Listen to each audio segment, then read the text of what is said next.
Chair Clark, Present. Vice Chair McCann, Present. Commissioner Baker, Here. Commissioner Flanagan, Here. Commissioner Miller, Commissioner Friedman, Here. Commissioner Wilson, Present. Commissioner Gauthier, Here. Commissioner Futterman, and Commissioner Goins I have not heard from. Commissioner Centora is excused. We do have a quorum. Thank you.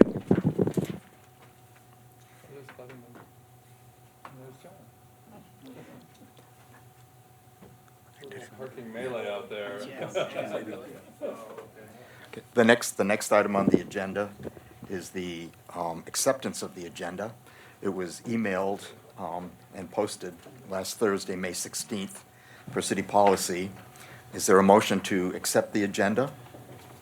So moved. Is there a second? Second. Thank you. Any discussion on the agenda?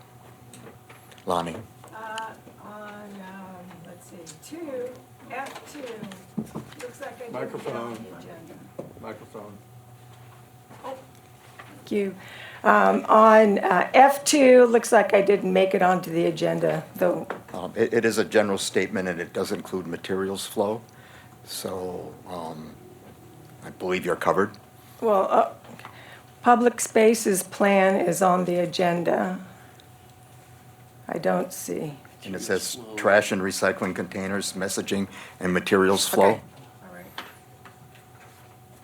Okay.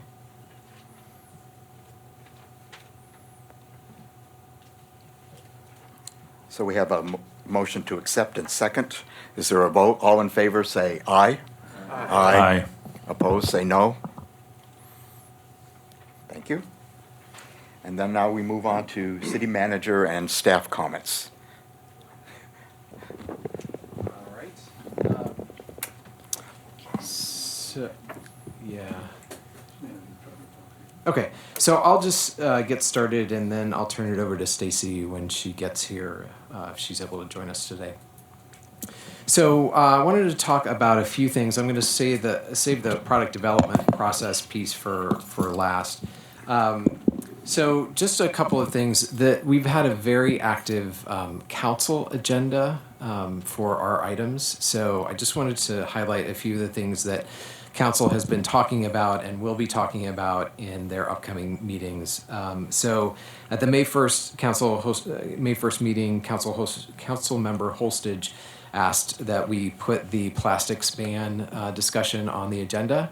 So that will be on the agenda on June 5th. So mark your calendars for that one. We are going to be sending out notes to businesses in the area to let them know that that discussion is going to be happening. Then the solar and ADUs response to the question that commission or council members had about whether or not ADUs or photovoltaics were required on ADUs. That memo was presented to the council at the May 1st meeting as well, and there was just one question of clarification, which I clarified. There was the discussion about micro-mobility devices based on some of the work that the commission did and the report that we prepared. As a result of that conversation, the city is issuing an RFI, request for information, to scooter companies to get some more information from them about their procedures and processes. And then the trash can timing ordinance proposal came up for discussion. There was no discussion, it was just passed through, and so it's on the agenda for the actual ordinance is on the agenda for tomorrow. The open space resolution that the commission passed is a receive and file item on tomorrow's agenda. I don't know if they'll have any questions about that. The wind energy ordinance that David worked with planning on is also up for discussion tomorrow. That's primary planning zoning discussion. And then on 6.5, in addition to the plastics ban discussion, which I anticipate, we will also, I think, have a discussion about desert community energy and how the council wants to move forward on that. And the downtown trash cans may come up for discussion at that meeting as well. So lots of things in the works, lots of staff reports that I'm working on. So So anyways, there are lots of things in the pipeline. And the thing about the timing of the trash cans, I think it's a first reading of the ordinance tomorrow, Yes. and then at the following meeting, they'll probably vote on it. Yeah, so I don't expect there will be any discussion tomorrow either, but we'll see. So, all right. Anything else on the council agenda? Okay. So then just a quick update on the budget. I have no update. So we submitted our budget information into the process. I have not heard anything back from that. They've been focusing mostly on the general fund. And so working a lot with that. I will update you if I hear anything else.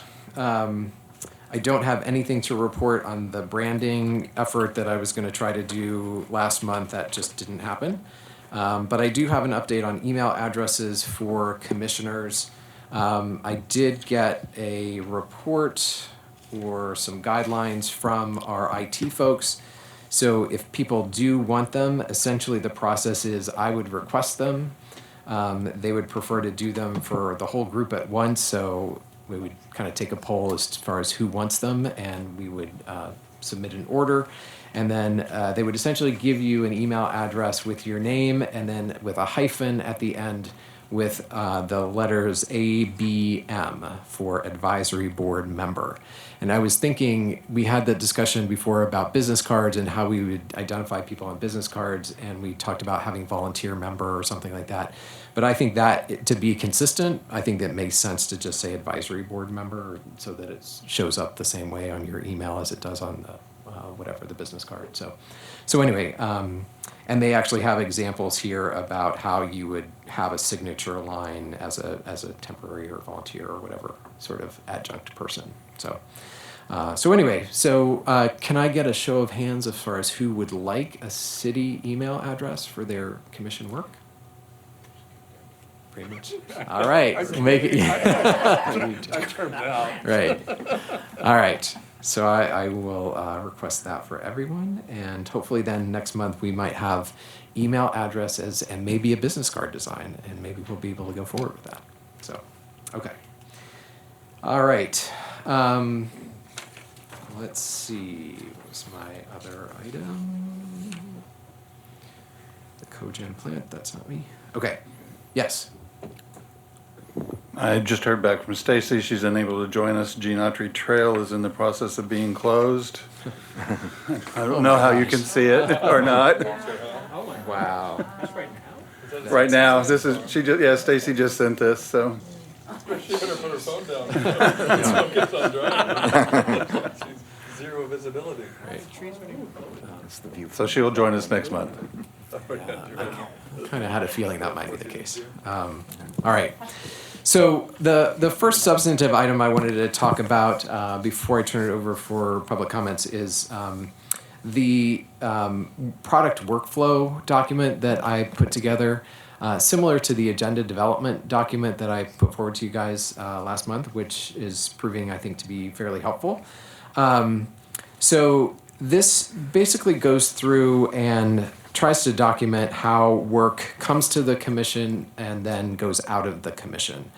And I tried to highlight at least one thing that I know happens a lot, which is the work of the subcommittee. So I started with that, and we can add to this and modify it per your comments. But just a reminder that things that come from members of the public have to be taken on by a commission member for them to be formally kind of put through the commission.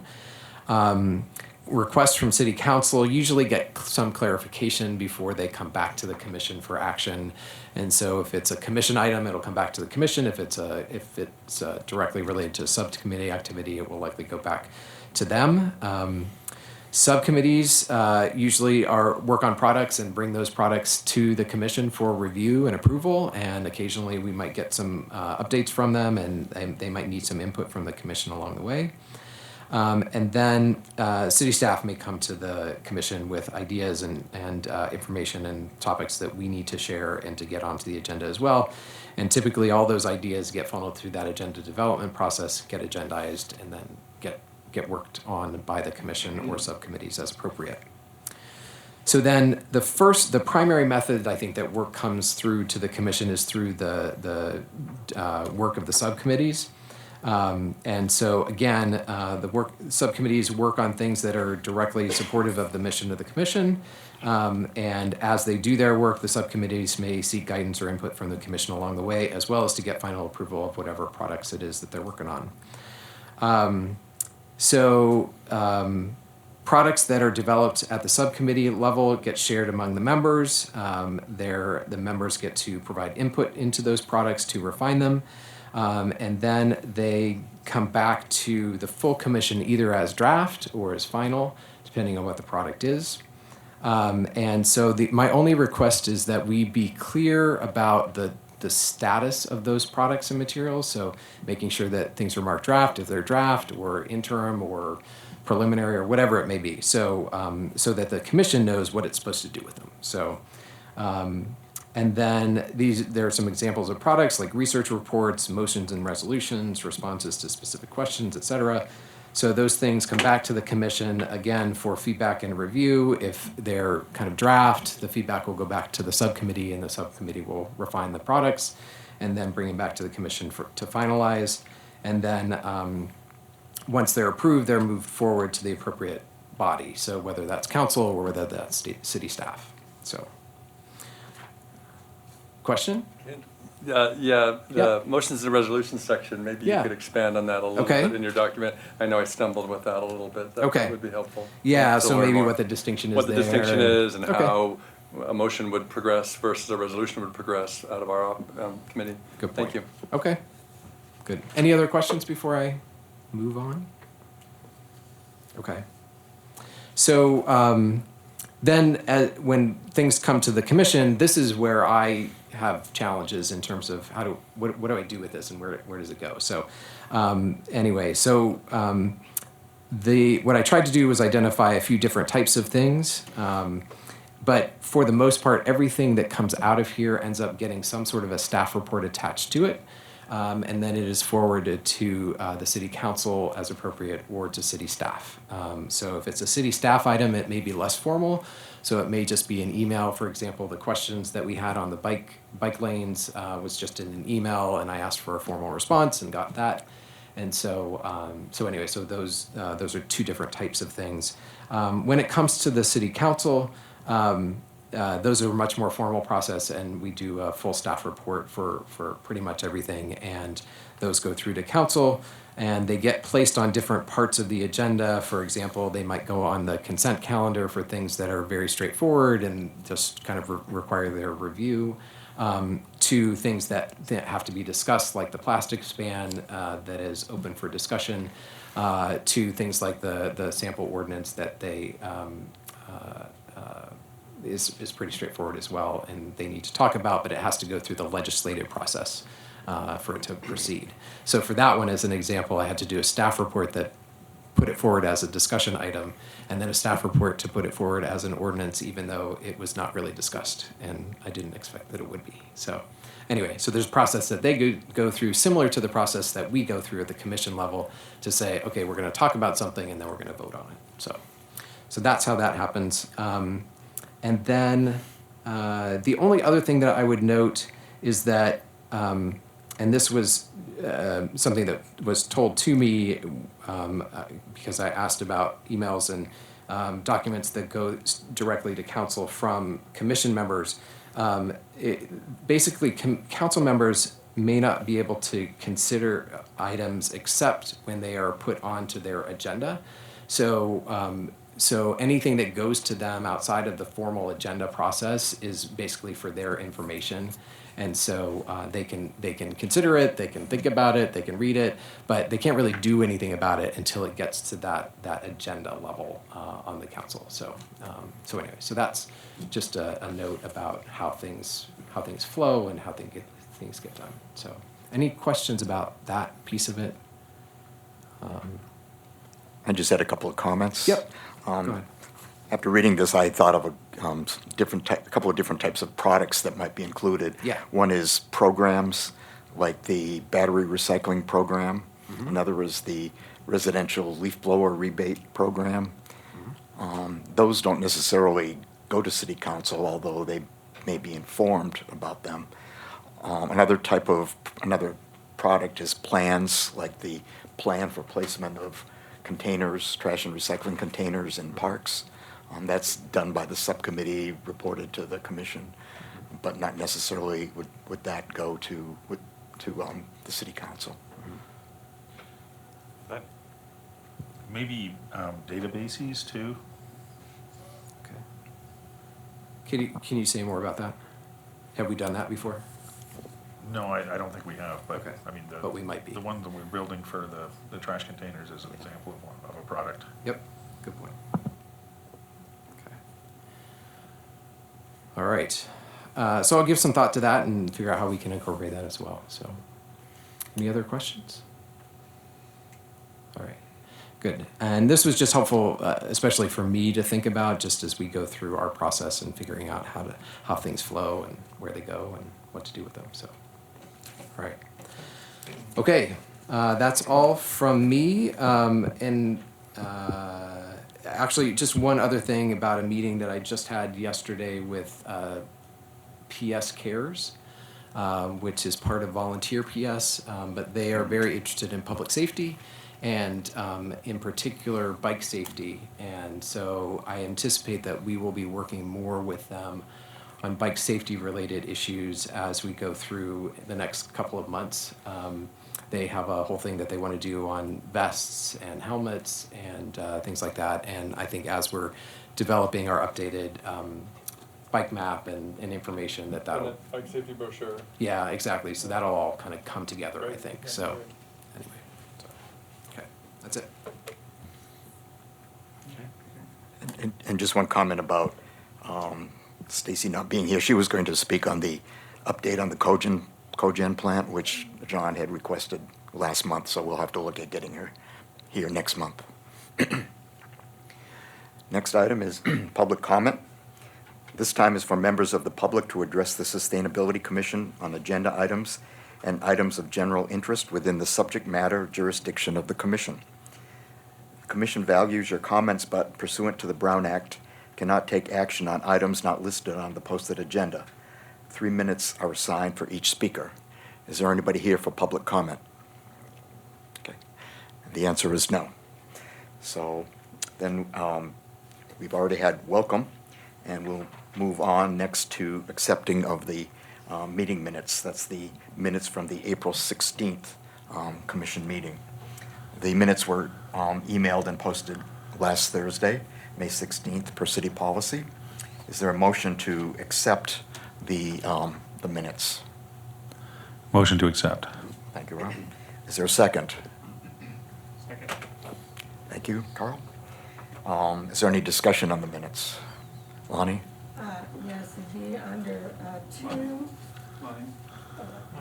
two and, let's see, bullet point 2, under methane and carbon dioxide, landfills, blah, blah, blah. I move that the statement, gases are burned off via flares at some facilities, is misleading, and that it sounds like they are eliminated, which they are not. And everything else is fine. I would just remove that. Sort of a misunderstanding, I think. Which, Are you finding under it? two, Oh, which, it is, D2? it's new business. New I'm business? sorry, committee Okay. and commissioner reports. What? A little bit further. A little bit further. F2? Okay. You're almost there. A little bit more. Okay, well. Okay, under methane and carbon dioxide, yes, that last, the gases are burned, there you go. I would simply eliminate that. Eliminate. I move to delete that sentence. Okay. And then there's also, I think, an incorrect word that's down under the water that Commissioner Friedman had reported on, unless I'm not understanding it. It's under, that would be 8. Which part are you not? I'm curious on potential. It says there was a 20.5% reduction in potable water You're off. production. Yeah, Production, is it production or usage? production, it's just the it's DWA. It's the term the DWEA uses, it's the water that they produce. I mean, you can put consumption, but that's production it's copied from the DWA materials, so that's the term that they use. But it's essentially consumption, but they produce the water. Thank you for that clarification. Okay, so we've actually had a motion to accept the minutes in a second, but we've had discussion with an alternate motion. So can we just make a friendly amendment to the motion, accepting the minutes with the deletion of the sentence that was specified? Okay, so that's the change in the motion? Who made the motion? Pardon me? Who made, they have to accept whoever made the motion. Who made the motion? I did. McCann. Okay. Second. McCann made the motion. Rob did, and then Lonnie seconded, okay. So we have a motion and a second, discussion with a minor modification to the motion. So is there any other discussion on the minutes? All in favor of accepting the minutes as modified, please say aye. Aye. Opposed, say no. Carl? Abstain. I was there. Okay, Abstain. okay. Thank you. So you weren't here. I wasn't correct. That's, okay. Thank you. I missed everybody very much. Okay, so now we're moving on to the recycling report. Gary? Good evening. I'll be brief. This past April 20th, we had our shredding event. It was held in conjunction with Palm Springs Disposals, which increases attendance. This one was very well attended, probably the best attended event that we've had in Palm Springs, so that's encouraging. The next thing is that I'm gathering data for the upcoming 2018 calendar year annual report. It's due usually about the 15th of August, and they open it up sometimes around between the 1st and the 15th of June. And that's the comprehensive report about all the programs that the city of Palm Springs has, the numbers, the results, anything else that pertains to our recycling efforts here in the city.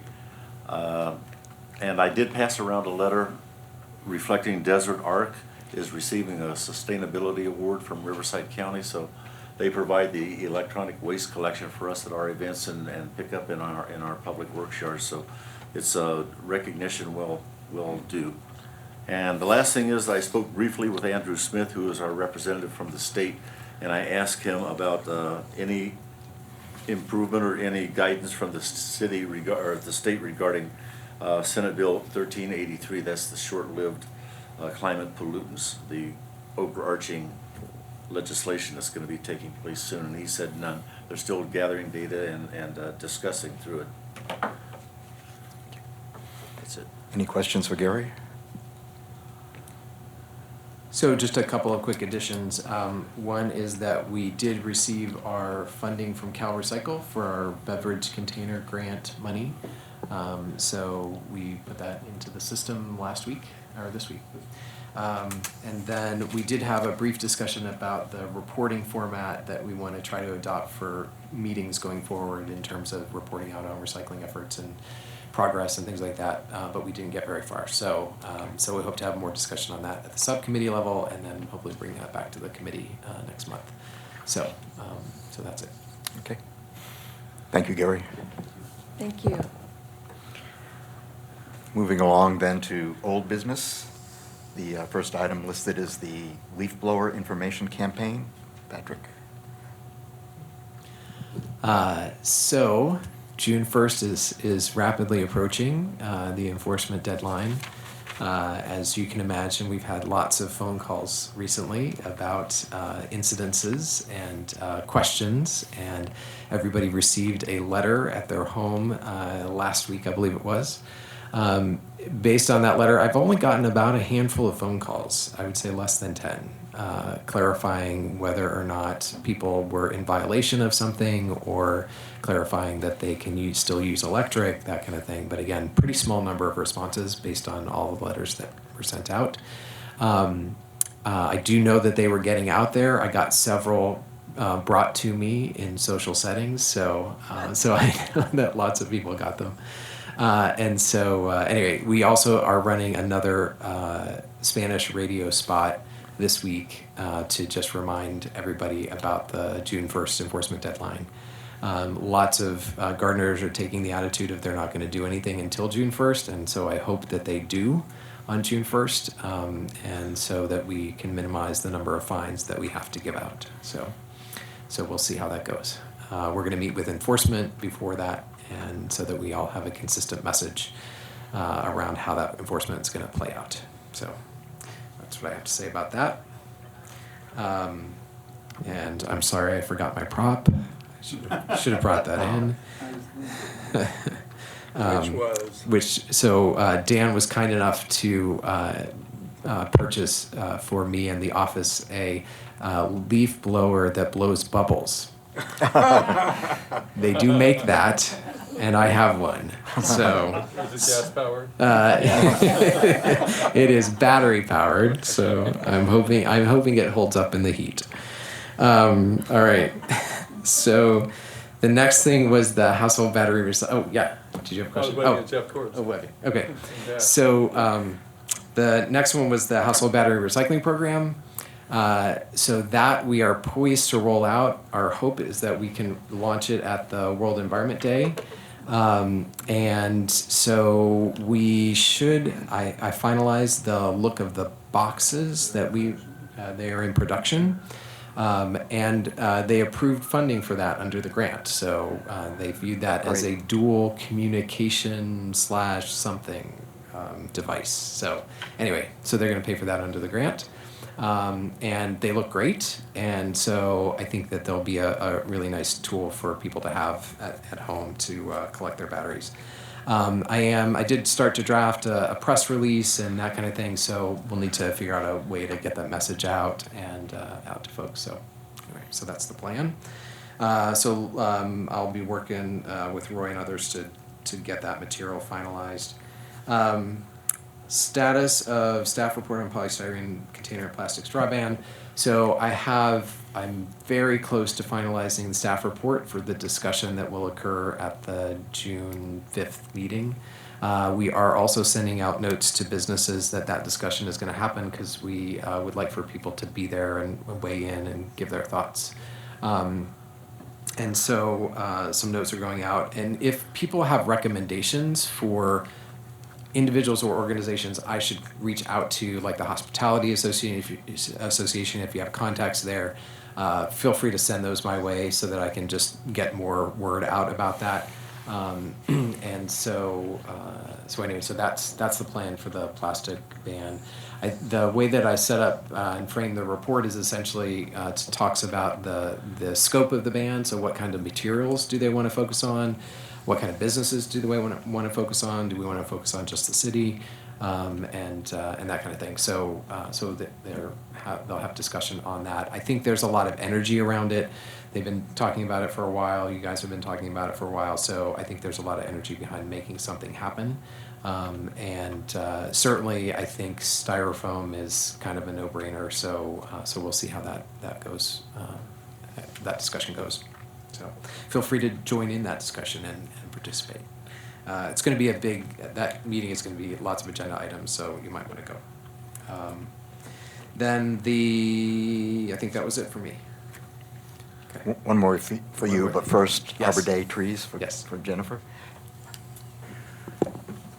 On the Wednesday before Arbor Day, which is April 27th, my friend Sherry Hennessy, who's a master gardener, she has a gardening business. She met me with the 4 Kids Only kids that are in the spring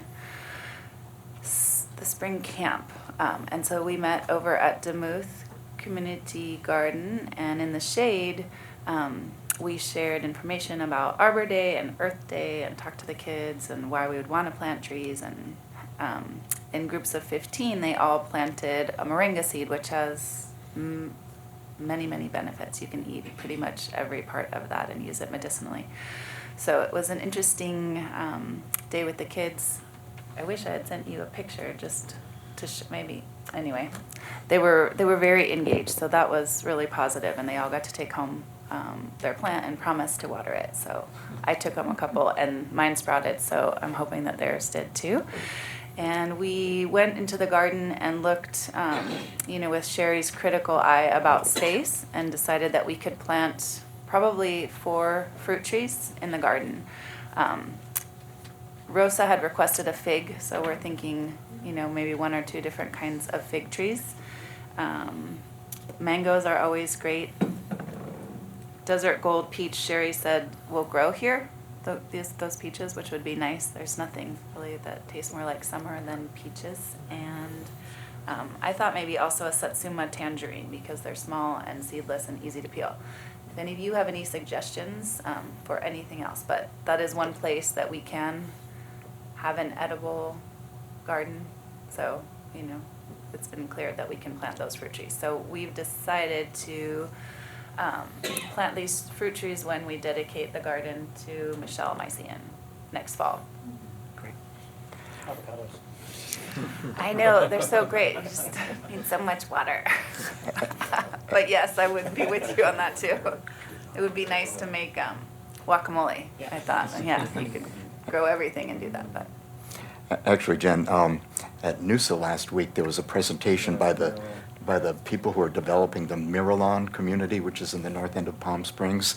And most people probably know that they're planting, they have planted 7,000 olive trees to add to the environment there, and the olives will be harvested. But a really interesting part of the presentation is they went through trade studies of the different types of plants that they considered for their garden.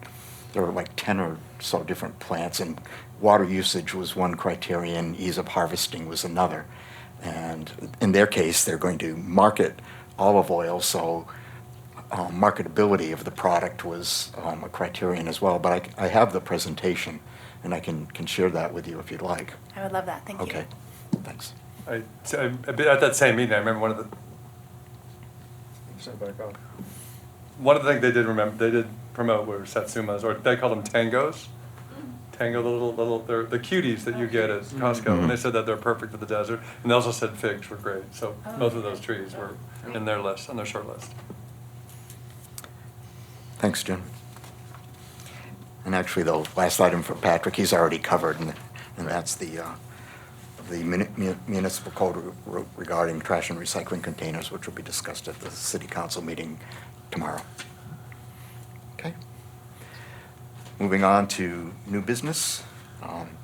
We have one item that was brought up at the end of the meeting last month by both Commissioners Flanagan and Vice Chair McCann about low visibility of night sky. Both have replied with comments, and Jim, you have a presentation. That looks great. Particularly inspiring. Thank you, Daniel. So I did some research, and I know I got you something kind of last minute, Robert, but I'm going to kind of go over what I sort of learned, and it was interesting. I think there's some resolutions here that are kind of things we could support. I did bump into Jeff Coors yesterday, and he said, "Oh, dark skies, I can get behind that." So there was some enthusiasm. But the first thing I did was I Googled stuff, and I got to the first site you see is the Visit Greater Palm Springs site. And the things they mention are that Borrego Springs is within an hour of Palm Springs. It's one of the only 15 dark sky communities in California. And also, I didn't know this, but Joshua Tree National Park is designated an international dark sky park. And so they're greatly concerned about what's going on in Palm Springs, because that's their closest source of light pollution. And then another thing I didn't even know is that there's a brand new observatory in Rancho Mirage. So it's a great resource, and we ended up talking to them quite a bit. But they're very concerned about dark skies as well too. So I think that picture is a good illustration of what I remember when I was a kid coming here. I definitely remember looking up and seeing a lot more stars than I believe we're seeing now. So The other thing to look at is if you want to do any research is there's a site called darkskies.com, and that's nothing but folks that are interested in preserving and promoting dark skies and limiting pollution. So I kind of listed this first little table here. Well, what are the pros of having bright lights? And I think people latch on to safer streets. For certainly security is an issue, and that's why we have a lot of lighting. There's definitely a community of commercial folks that want, better advertising. They want to light up their car lots. They want to light up a whole bunch of things. So it's definitely going to be a concern from them. And then prettier landscaping. Like, how do we dive into this if you see, entire thoroughfares that the city of Palm Springs is uplighting? Well, is this, what are we getting ourselves into? So I thought about that a little bit. And then I listed the pro dark skies. Again, I just mentioned the things about limiting light pollution in Joshua Tree and Borrego. How memorable it is for tourists to come and see night skies. When most of them are coming from Los Angeles or coming from huge cities, even as it exists today, the skies are darker here than they are in most big cities. There is a benefit to plants, wildlife, birds, and bats that need a circadian rhythm and dark skies to sort of function. There's a lot of plants. A lot of animals and insects catch their prey at nighttime, and they use the cover of darkness sort of to gather their food. There's visual impact from reducing glare. There's health benefits. I know I personally have a person next door whose light shines into my window, and if I don't close everything just right, I kind of shines into my room, and I can definitely tell the effects. And then it saves energy. So on the next page, I think Robbie will probably have some more stuff to chime in. I'm just going to go through this. So I thought, well, what ordinances do we already have? So I took a look at Palm Springs ordinances, and it's attached here. I kind of threw it in there. It's an old ordinance that was written a long time ago. But the thing that I found interesting was in dark skies, they actually looked through everybody's ordinances, and they sort of graded everybody. And what they looked at is, these 4 categories here. Light pollution, is it being well addressed in their ordinances? Light trespass, obviously where your lights are shining outside of the area intended to light up. Glare, which is usually addressed by some of these. And then enforcement. I think enforcement is a difficult issue. And if you look, surprisingly, they've rated some, and I just popped in the ones that were rated and rated well, and that Indian Wells and Palm Desert, and I think parts of La Quinta, as well as Riverside County, are all doing a good job at addressing all these things, with the exception of enforcement. They had no rating for Palm Springs, and I don't know if that's because ordinances are so old, but I looked through the ordinance, and it's convoluted and difficult to understand, and it wasn't clear to me exactly. I think it really was designed around getting some streetlight fixtures that were appropriate, and that was kind of all they did. So there is a model lighting ordinance that we could help kind of push through. And I kind of listed some of the recommendations that I thought. And I do think we need to kind of update our ordinances. I think that's a long-term thing. The ordinance that we have is like 10 or 15 pages, and certainly rewriting that and getting that through City Council is a big job. And then again, we're up against enforcement. It's just going to be a big ordinance that no one's ever going to see again. So to me, it seems like the thing that as a commission that we could do, and I think we just kind of described the term programs, like leaf blower programs and battery programs, and that would be a dark sky program. And I think there are things we can do with education awareness campaign and website outreach, brochure. And it was interesting because I talked about it with somebody who I walk dogs with in the morning, and he's the president of HOA, and he just had a huge 10,000 watt light put out right under his palm tree, and he said, Jim, I don't know what to do, and I can't go back to my board and complain about this, but if the city gave me a thing that says, here are the rules for how you can uplight your trees, I could take it to my board, and it'd be really easy to get through. And to me, well, that's a great idea, so we could do that. So I looked a little bit into what can be done, and surprisingly, all the things that can be done don't really affect the pro-bright lights folks. And one of them is shielding, that eliminates the light trespass. That lights everything down below the fixtures, and that's an easy way to kind of correct that, yet still allow security and still allow to light up the things that you want to light up. The other one is color. Blue lights have a detrimental effect on both the health of people sleeping. They have a detrimental effect on birds and animals, so making sure that we're using warm colors is great. Another one that I thought was the most interesting, and La Quinta actually has this, is light curfews. So all they're saying is that after 11 p.m., you have to turn off all the landscape lighting or reduce the amount of light. Now, well, that's a great idea because everyone loves landscape lighting, but at midnight, there's no one's really around to see it. So that's a great opportunity that saves energy, and it kind of solves a lot of the problems. One of the things they described too is zone differentiation. I mean, there's commercial districts that are gonna probably have more light pollution than residential districts, and you might look at those and give different light lumen limits at each of those areas. So anyway, so the point is that if these recommendations are properly designed, it still allows for security, landscaping, and commercial lighting within limits. So I think we should look into that, and one of the next things we can work on, and maybe I can work with Robert a little bit, is getting some of this together. While I was doing some of this discovery work, I ended up had a nice conversation with the resident Rancho Mirage astronomer, Eric McLaughlin, and I suggested that we get together with him, and Robert's going to join me, and he brought in the Joshua Tree night sky scientist. So there's a guy that's a scientist for anyway. So we have a meeting scheduled for May 29th at 2 p.m. I think that was we finally came together on that. So anyway, if there's any questions, or Robert, if you have something to add to it, I'd be happy to hear some more. I don't really have any substantive to add in terms of knowledge about ordinances but I know that several cities too have passed them. Tucson, Arizona is famous for having passed one to try to protect their observatories.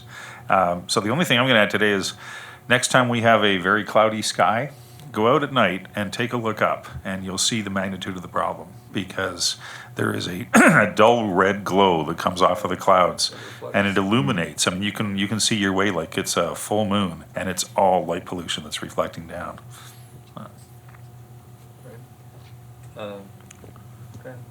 I think we addressed this before you were appointed to the commission, but our Walkability Subcommittee did a survey of Indian Canyon specifically, and we noticed some areas where there was no lighting whatsoever, which was a safety hazard as a pedestrian. But we also noticed that there were areas where there were a lot of gooseneck lighting fixtures that were really just illuminating, that very bright and illuminating. The old school ones. Yeah, illuminating the path for vehicles as opposed to pedestrians. And so I think there is a possibly a general plan circulation element component to this as well. So it ties into multiple different things, I think. Right. And my experience, I worked on replacing all the streetlights in the Big Island in Hawaii, and we worked a lot with the Mauna Kea Observatory, and they were really freaked out about just about everything. But the new LED is a highly directional light. It doesn't tend to spread out as much as incandescents do, and so the new overhead LED fixtures are much less light trespass and light pollution. Some of those. So if they do go ahead with that, hopefully we can have something in the books that say, warm white LEDs and with shrouds around them. But that's a good idea. Thanks. Thanks for all your research in this. I just have a clarification question. What is the benefit received to the population? What is the goal of this ordinance, basically?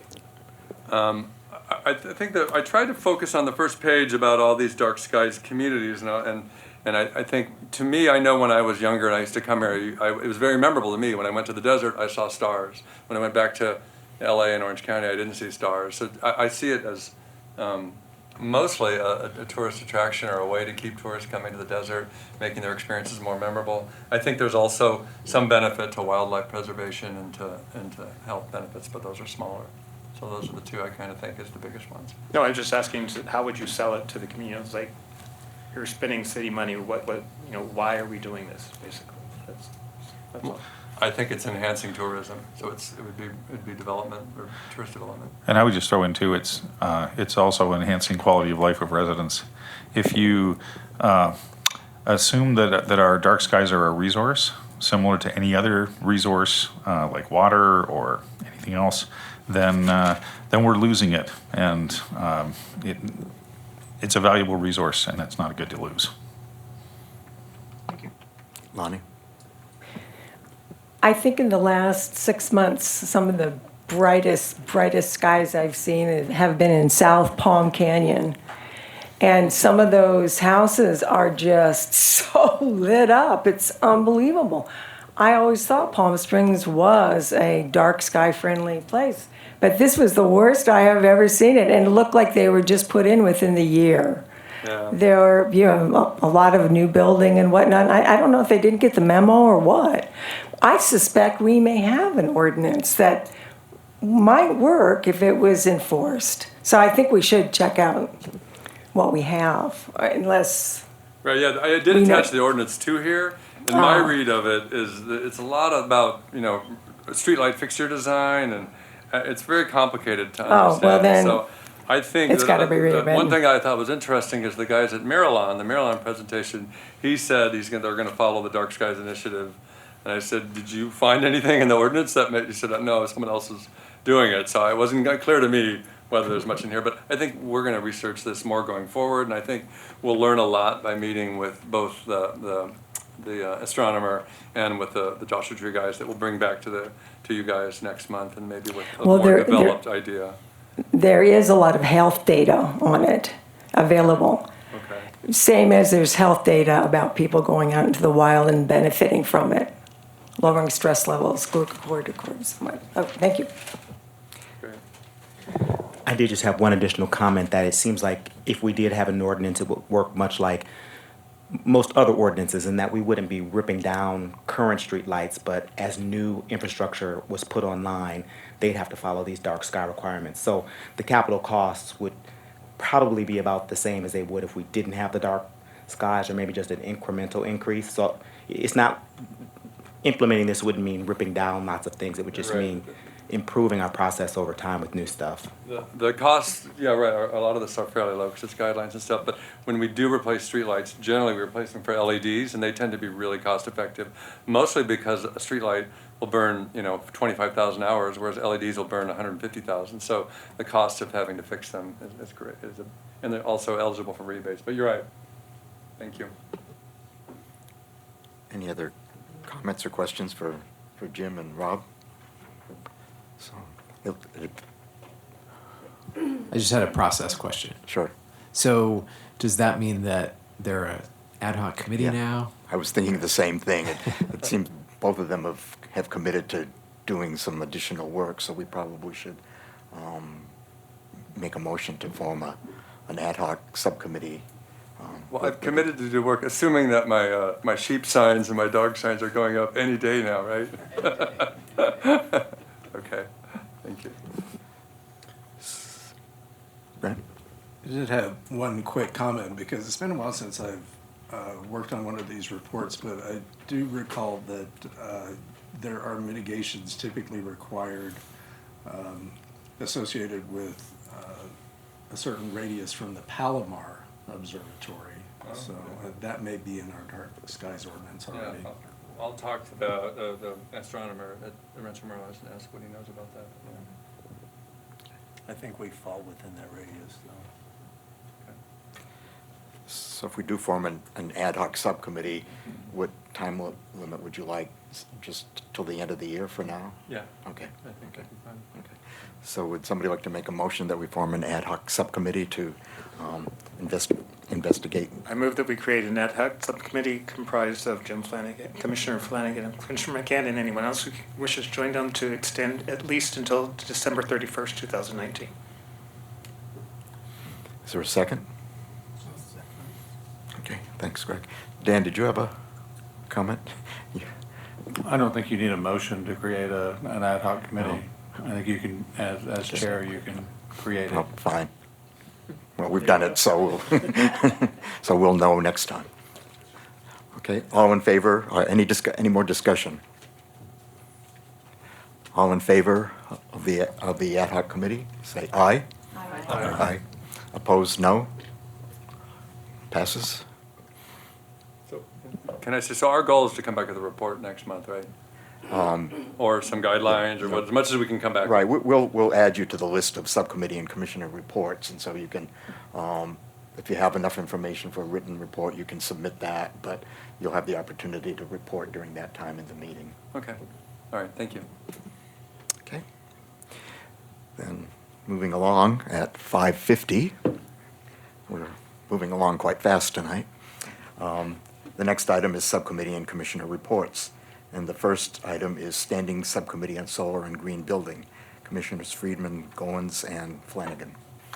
Okay, thank you, Chair Clark. A couple of reporting items. First, as Patrick mentioned, the wind ordinance will go before council tomorrow. As I mentioned, I think in previous meetings, there were some additions from the Planning Commission based on what we had approved a few months ago. Staff has gotten some comments from various stakeholders, so tomorrow's meeting, council will provide direction to staff on some of the options, and then it'll come back to council, most likely at the June 5th meeting. So not a vote tomorrow, but a discussion. I will be speaking in favor of it based on what we approved and not with the additions that came in from the Planning Commission. The solar ordinance is not on the Planning Commission agenda yet. I saw Flynn briefly on the way in here, asked if he could try to get it through in June so they go to council in July, because then they take a 2-month break after the July 17th meeting. He's not committal, so it gets there on their agenda when it gets on their agenda, and you can follow up with that, but we'll see. There have been a couple of mentions of NUSA. Vice Chair McCann and I presented our workshop during the NUSA conference last Friday morning, focusing on our efforts as commissioners, partnering with the community on renewable energy and waste reduction projects. We had a very good feedback from the attendees, I think about 25 people. We got a good suggestion back that I'll send back to Patrick about an annual report of the commission to council. So on top of your other work things, but I thought that was a good idea. Daniel will post the slide deck on the website for you if you haven't already done that. But yeah, okay, we get to do that.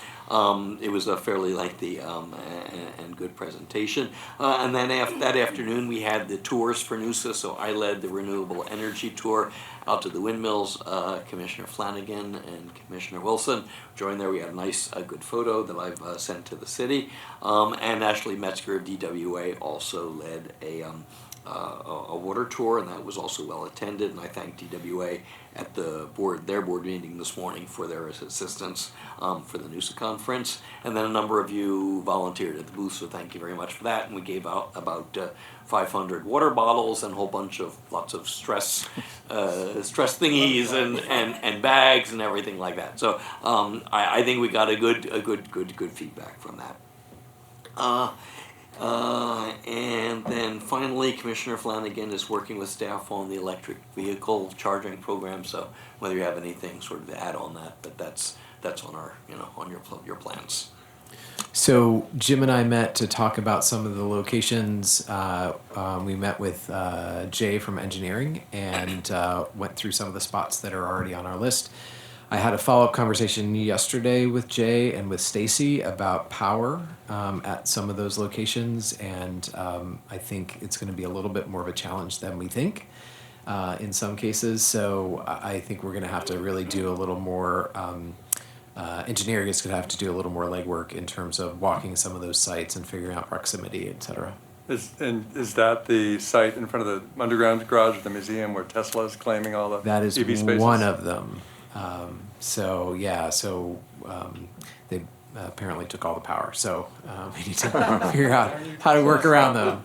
So anyway, and even, for example, the one that's out here, we've got a couple of chargers out here in the parking lot, but those come off of the cogen facility, so we have to figure out whether or not there's enough power coming off of that to actually fire up a couple more. So that's what we're working on, and it's a slower process than I had hoped, but it's moving. So. Two more things I think that we learned is one is they're going to be rewiring Palm Canyon. They're going to be running a whole bunch of wires there. So we said, can we make sure to reserve some space, because you can do chargers on street spaces too as well without having, they can be street.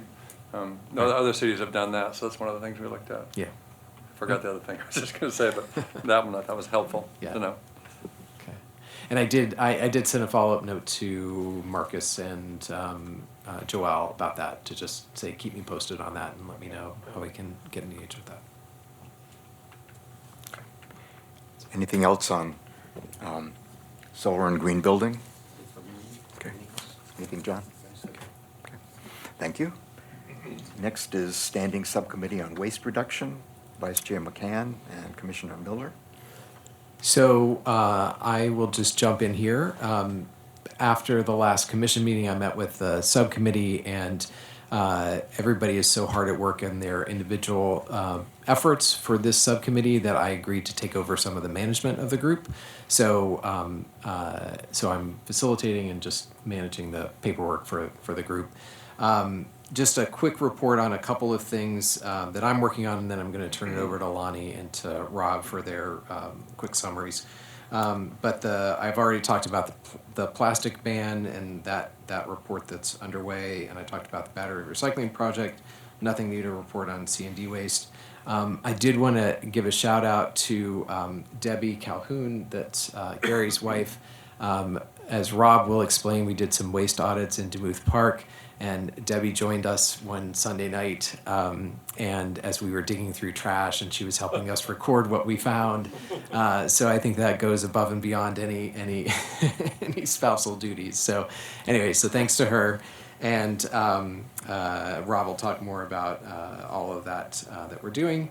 And so I think those were the just things I wanted to mention briefly.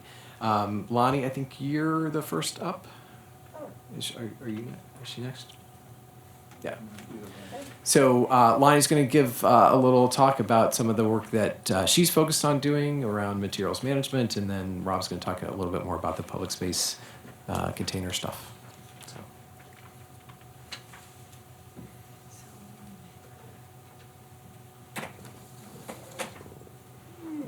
Okay. Okay. So let me see how we're working on this. So there's just. You don't need to click, just point. Okay. All right. Okay. A little different than the laser. Okay. So I want to cover this pretty quickly. I just want to start by saying that our overall goal is to divert 90% of our waste generated by Palm Springs from landfill by 2030. And so one of the things I intended to do with this investigation is to take the larger view, whereas Rob has taken more the public park view of what can be done.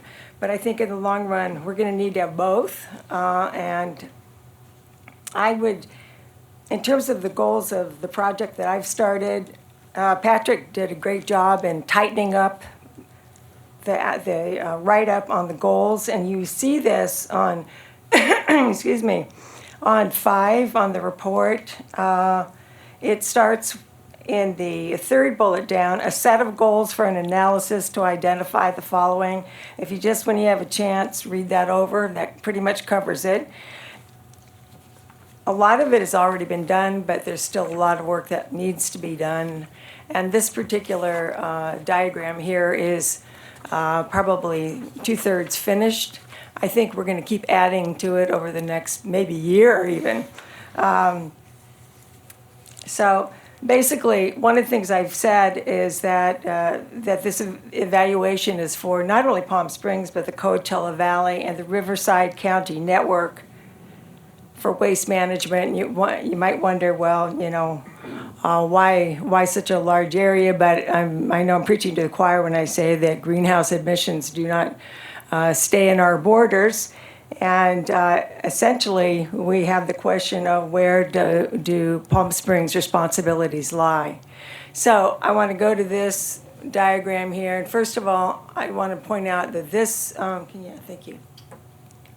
This quadrant, this upper left-hand quadrant is the Palm Springs disposal quadrant. It's all Palm Springs here on this side.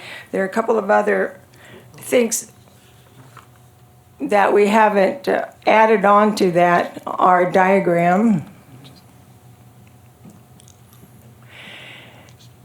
And then maybe, can you blow it up a little bit? Okay. And that's the Palm Springs recycling centers, which are open to anybody who wants to collect their own recycling stuff. And we'll put that underneath this over here. And the Cahuilla Indians, even though they are not part of our jurisdiction, I still have hope in collaborating with them.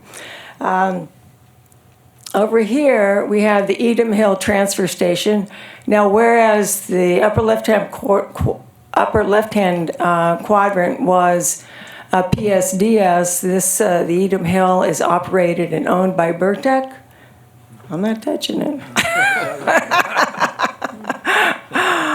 And then the lower right-hand corner where it says Aquamanza, those are the MRFs, otherwise known as the Material Recovery Facilities, and those are also operated by Burtec.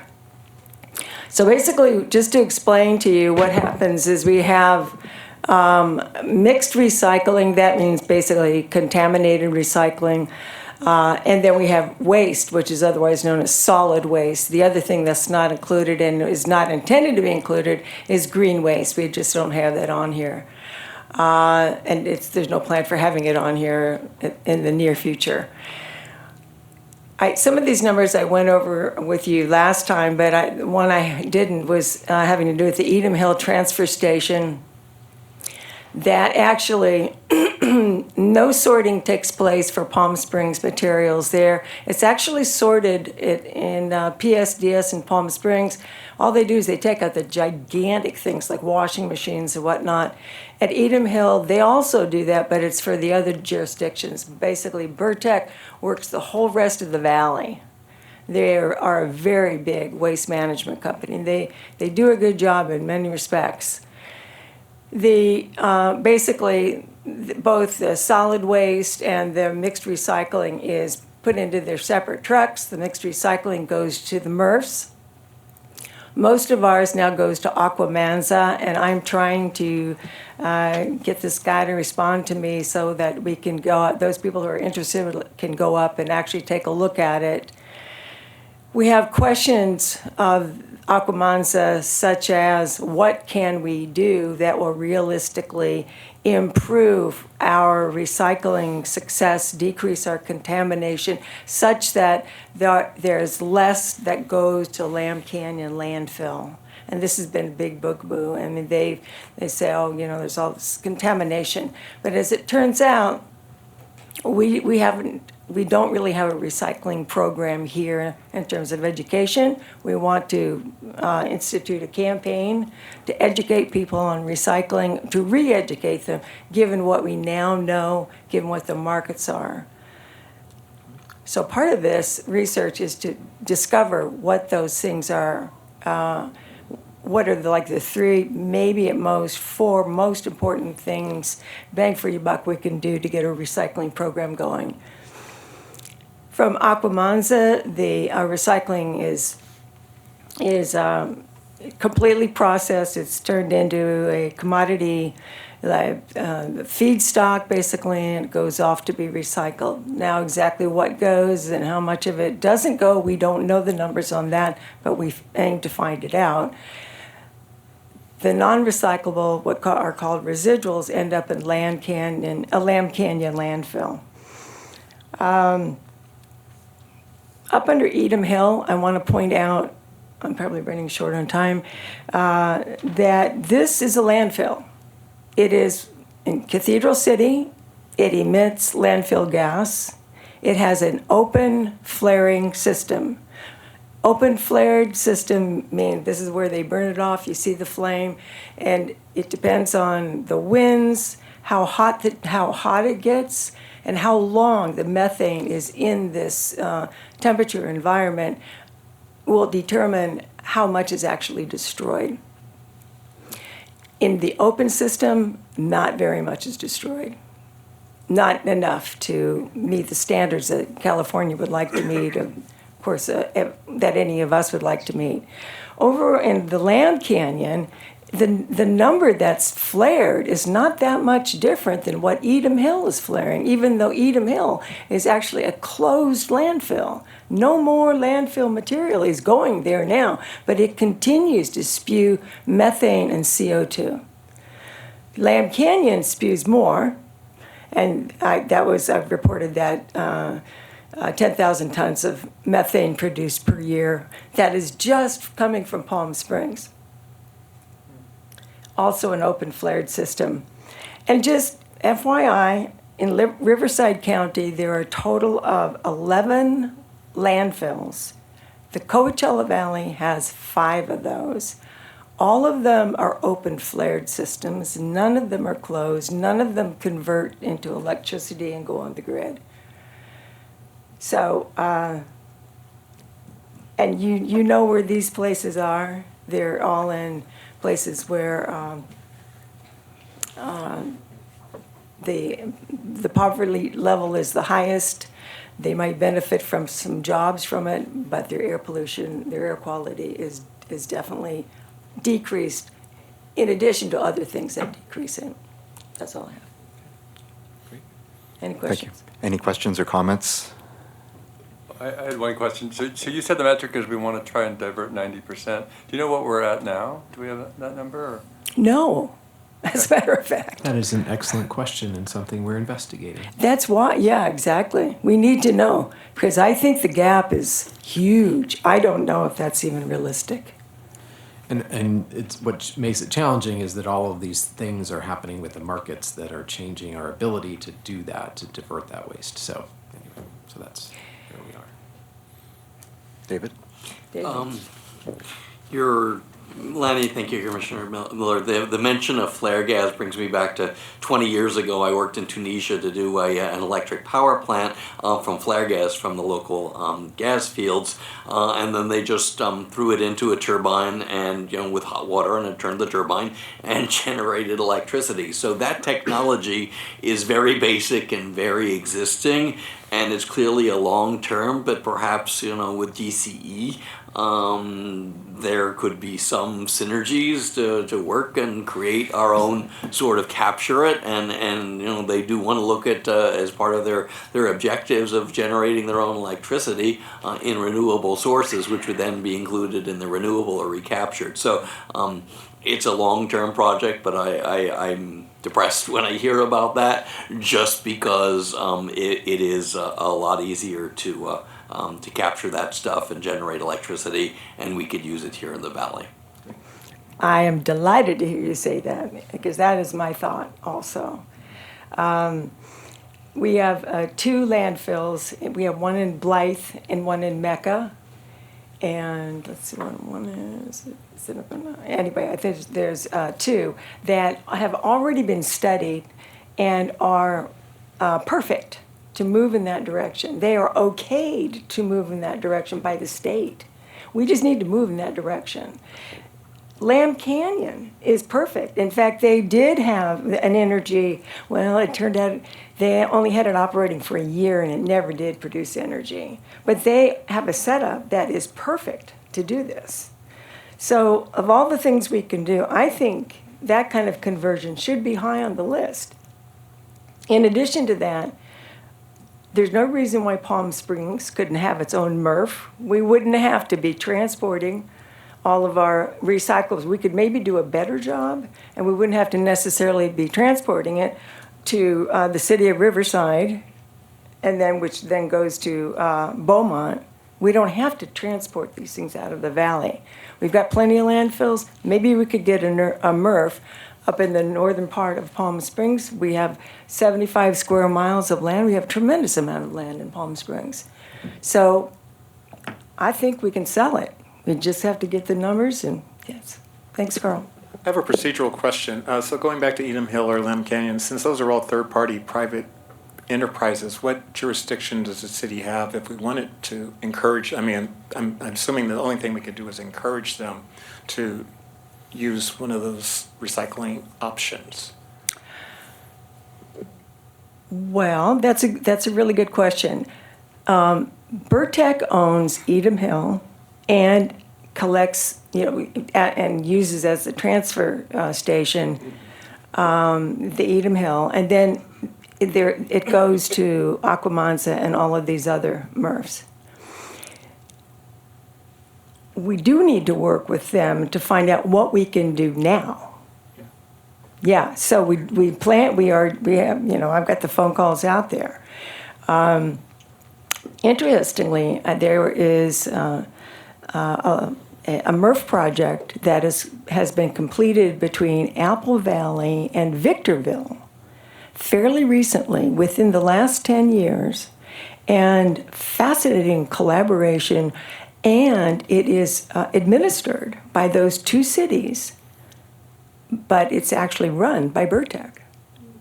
So there's no reason why we couldn't have a private company actually set it up and do the day-to-day business, but have it be administered by the city and have the city get the profits and lower our costs as far as waste management goes. So just up there. Gary, did you have something to say? Yeah.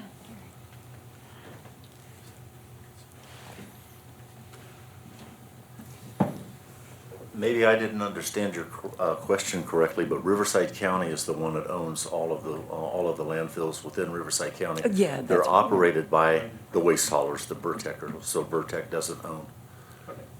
The landfills, but they own the MRFs. Yes. Greg? Greg? You said that this doesn't include any green waste, so what do people in Palm Springs do with their green waste now? That's another study. I did not include that in this, but it would not be difficult. So a lot of it goes to SA Recycling. And That's right. we're actually, I just got a note from Chris Cunningham, and they're going to be doing a little more data collection from multifamily residential and commercial facilities about how they handle their green waste. So we should be getting a lot more information about that soon. But most of it goes to SA Recycling. A lot of the companies that you see hauling around landscape waste and that kind of thing, they haul. A lot of it goes down to Coachella where we compost there, but to what degree, I don't know. I know it's a question that comes up frequently in our HOA because they're told they're not supposed to put green waste into the brown bins. And they're like, well, what do we do with it? Ron? I believe, without 100% certainty, that, yeah, all of the green waste that we put into our green containers at the residential recycling program does go down to Coachella to a composting facility. The SA Recycling is more industrial companies that are collecting it because they're landscapers. They're the ones that are taking it to SA Recycling. Yeah, but you don't see green bins for residential or that when you're driving around town, there's a blue bin and a brown bin. There's also green. There are green bins. Yeah, you can get a green bin from Palm Springs Recycling, or PSDS, Yes. as far as I know, yeah. Yes. Yep. Mhm. I've never seen a truck take them out. There's an additional initial cost to them, but there are green bins. Thank you, Lonnie. I have one more comment. Sure. Really short. And I brought this up before, Lonnie, and I think this whole the methane problem sort of adds to my thoughts about incineration. And I mentioned before that in Hawaii, we mechanically separate everything, use all the, to pull out the recycling and then incinerate everything, so it avoids the methane problem as well. I know that's a big bite, but it's a thought. The only problem is incineration has to be done at a medical sterilizing level in order to not produce greenhouse gases. And that is a very costly proposition. But relative It's to all done. the flared methane that comes out. Oh, well, I think yeah, the absolutely. modern incinerators they use in Sweden and Europe and most of Europe. Yeah, and those all- are medical incinerators. I didn't know that, okay. There's one in Oregon. And But then- I agree, and I Hawaii totally is agree. Is a medical incinerator then? Is that? Well, it requires a higher temperature because they're dealing with microbes. Okay. So, Well, it's very but successful. And It's cost-effective there, definitely, yeah, everything's on the table. but- okay. Thank you. Rob? Okay, Dan, if you can put my slides up, I think I'll just stand up here and just point to stuff. That'll speed things up. And that's okay, I'll project. Well, it's, Oh, part of it is for the part of- the Then I guess I recording. do have to, okay. You can hold it. You can hold it. Oh, are these that portable? Yeah, oh, there's a microphone. Wait, there's a, Should do the-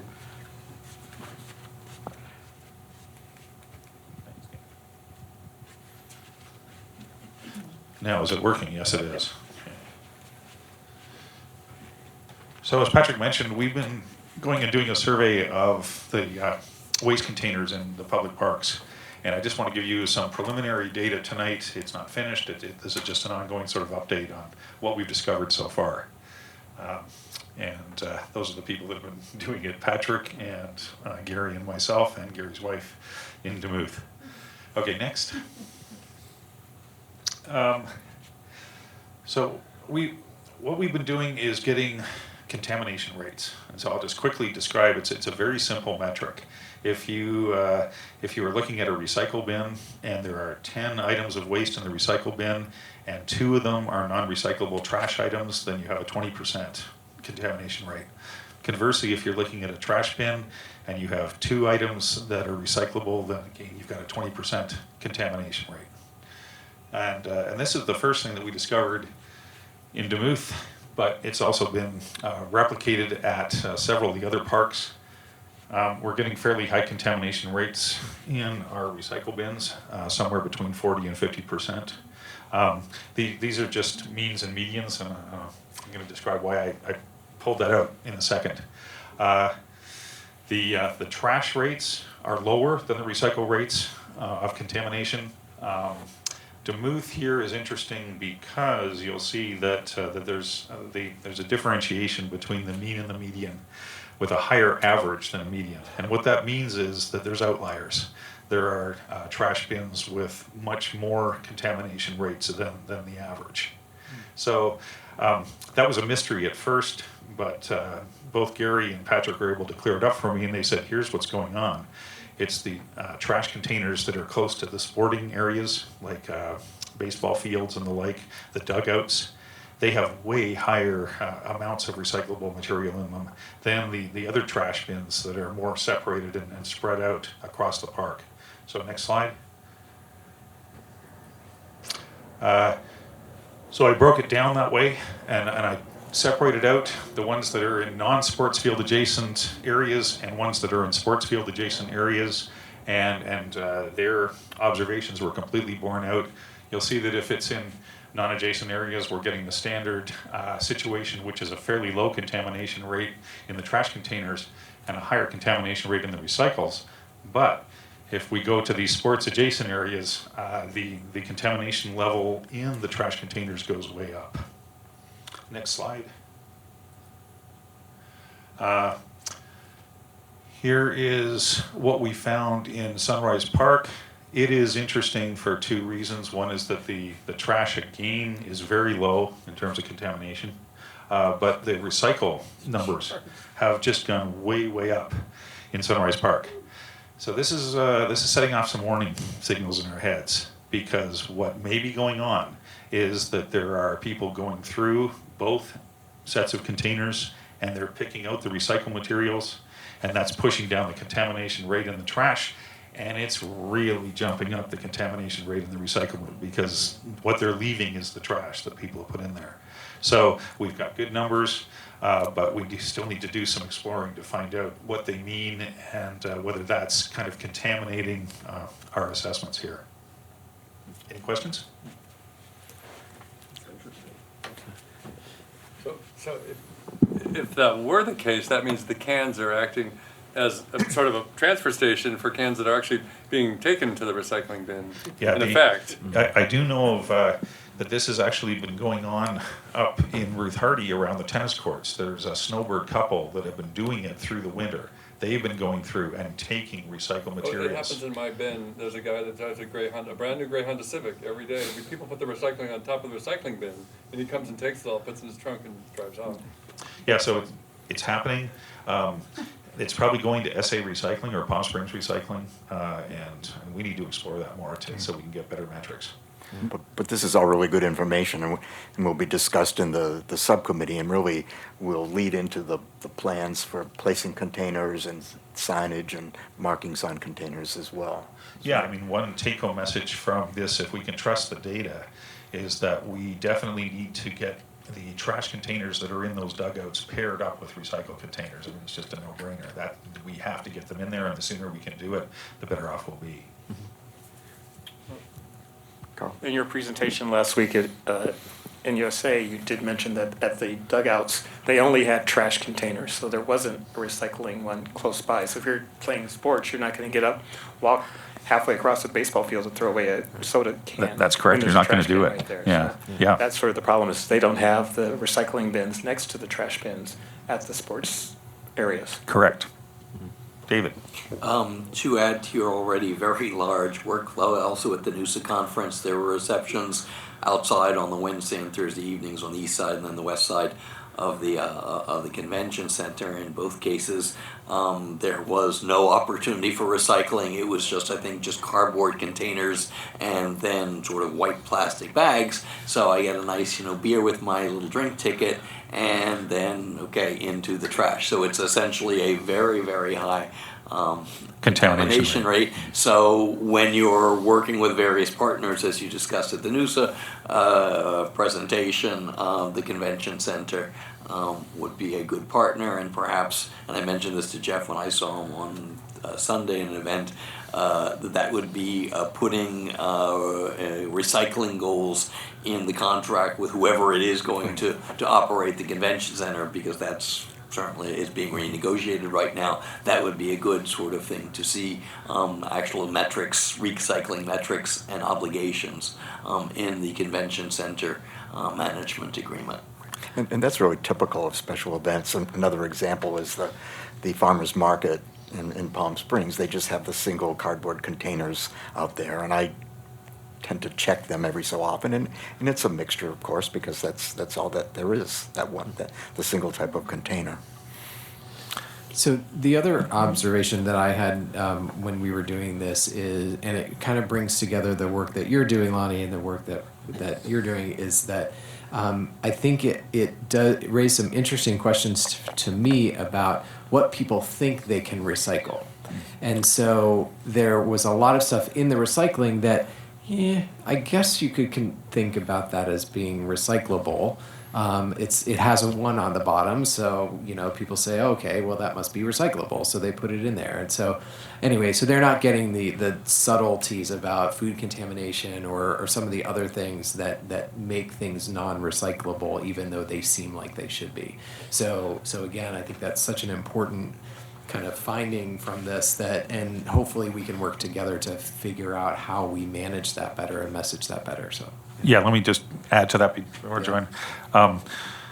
This really is just the preliminary set of data that we're going to be processing from this effort. And another thing that we're doing is not just counting and getting contamination levels, but we're also categorizing what the items of waste are in these, so that should really help us with signage.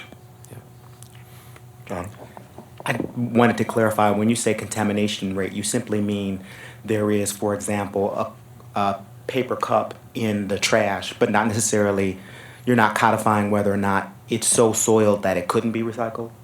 Which I think is the point that you were mentioning. Yeah, we weren't getting down to that level of detail, just that there was some, thing that looked like it was too contaminated to be recycled in the recycling bin, but no, we weren't really. Yeah, that happened especially like with styrofoam. So styrofoam is still on the list of things that can be recycled, so there were some styrofoam cups that were in there, but I don't know that we really counted those as recycled items. Yeah, I don't But think we we can did. go back and look, We got to the point where so many of that type of material is food contaminated. Yeah. It's all to do with food consumption, and then these are packaging and wrappers and styrofoam containers, all that people were using in connection with food. And that's really a special challenge in places like that where there is a lot of food consumed. Exactly, yeah. Parks, yes. Yep. Okay. Lonnie? John, I think one of the common misunderstandings with contamination is it sounds like it's like food or pizza or something like that, but it simply means is something that can't be recycled. That's all it is. Yeah. So. Well, it actually means both, but I Well, think, yeah, but really, I think it's more related to what can't be recycled Right. in the recycling. when you get- I mean, when it's commonly referred to, not the study, but. when you get down to the MRF level, it's really that. It's things that really should be trash that end up being with the recycling and then have to be separated at the MRF level. That's the problem there. This is the purpose of the campaign, is to clarify it. It's going to look different than what it's looked like in the past. And just to clarify, John, yeah, the contamination in a trash container, if you have recyclable material, we are calling that contamination of the trash container. It's not the same thing as food, but because it's gone into a trash container, it's not going to get recycled, it's going to go to landfill. So from that perspective, it is a contaminant. I still have some clarification, because I'm not clear on this either. So if you have a pizza box and there's still a little bit of cheese that's sort of stuck, I kind of try it, but I'm not going to wash a pizza box before I put it in so is that contaminated? It just has Okay, residual this trace? is a really important, I mean, you can imagine how much pizza is eaten in Palm Springs and the whole Coachella Valley. Basically, the lid, if it doesn't have any grease on it, because the grease really messes them up. It's the grease is the big no-no. If you cut off the lid, you can recycle that. But the rest of the pizza box, no. And really what that boils down to is the processing of the cardboard. If it has the grease in it, it contaminates big batches of cardboard that's being processed for recycling. So the only other thing I'll say is that these guys have been doing really great work, and this work is only going to get bigger. And so I think we need to think about that in terms of our agenda, just because I think there's going to be so much going on in this arena as we go forward that we're going to have to kind of make it its own agenda item, I think, in some ways. So anyway, that's it. Okay. Then we'll move on to the ad hoc subcommittee on walkability and pedestrian planning. Commissioners Wilson, Gauthier, and Futterman. Take it away, Grant. Okay. We did meet with Mr. Tallarico and had a conference call with engineer, someone from the engineering department, Don Ueno, as well as Marco Anderson from SCAG, the Southern California Association of Governments, on May 14th.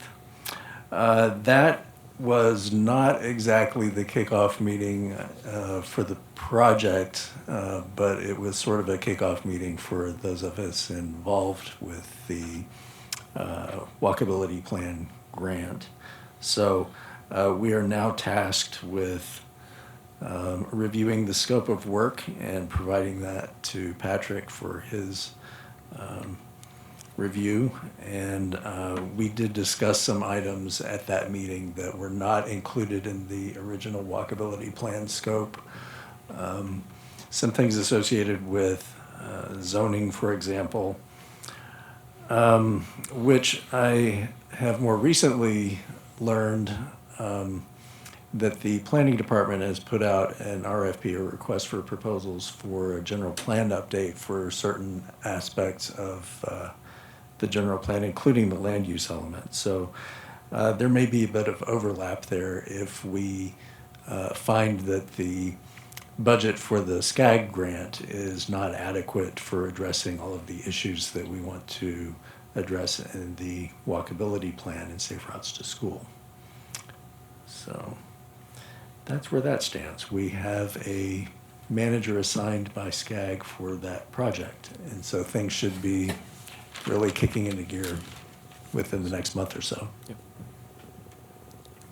What's your near-term plan? Do you have another meeting scheduled?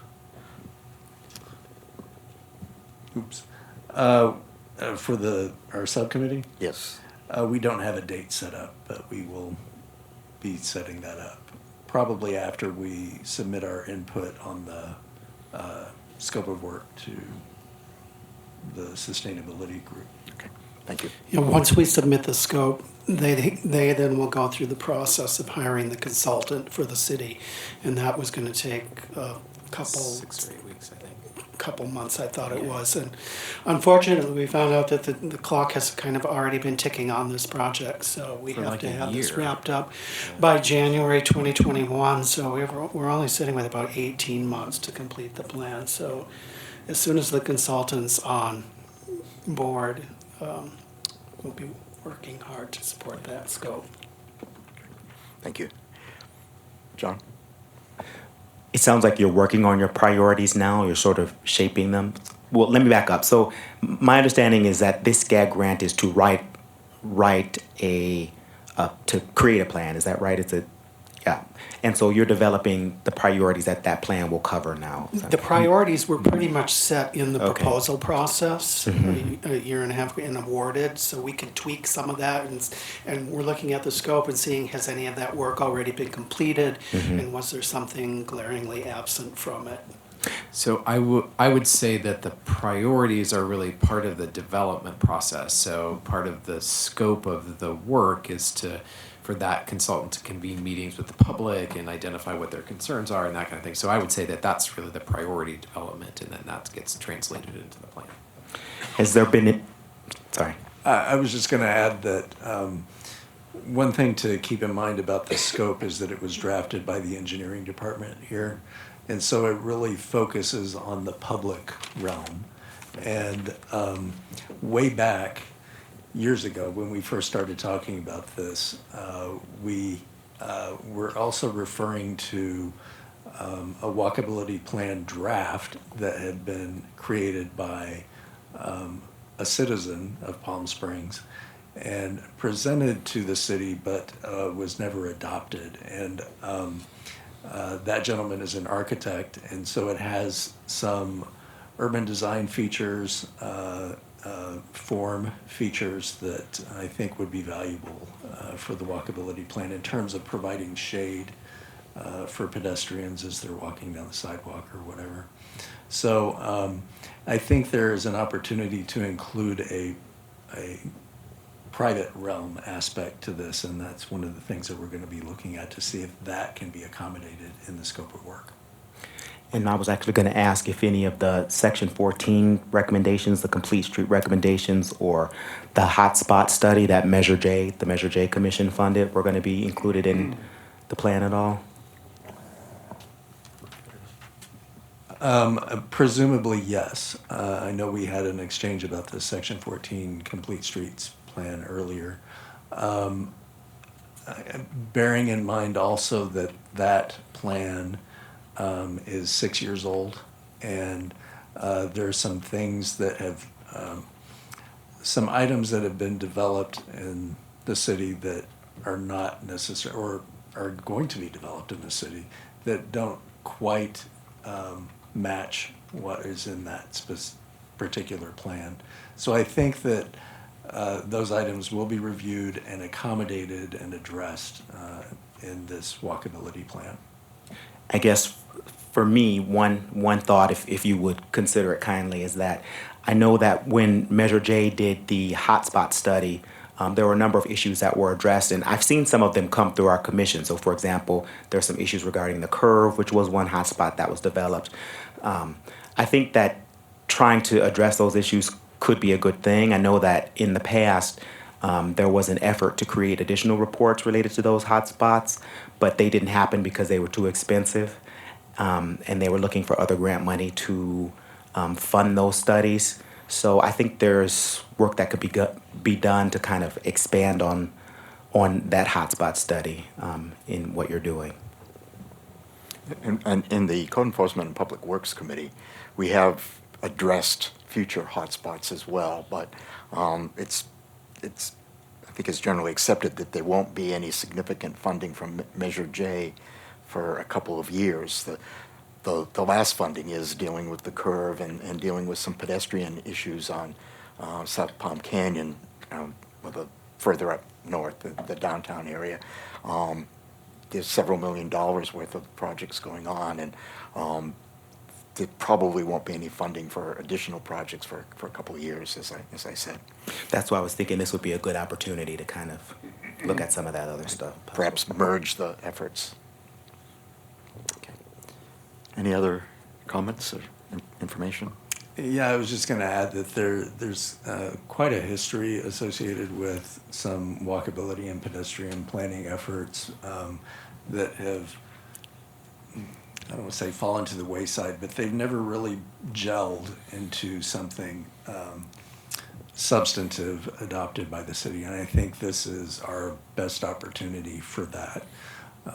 Just thinking back to when Commissioner Jackson took it upon himself when he was on this commission and went around the city and surveyed areas that didn't meet particular criteria for sidewalks, because we were talking about how it was sort of related to the hotspots issue, but there are certain areas where there are major sidewalk gaps, and we have a large tourist community here in Palm Springs, and people will wind up walking in certain busy streets because they're walking along a sidewalk, and then all of a sudden the sidewalk ends and they have to go into the busy street and then get back onto the sidewalk, lugging luggage with them. So addressing a multitude of things like that.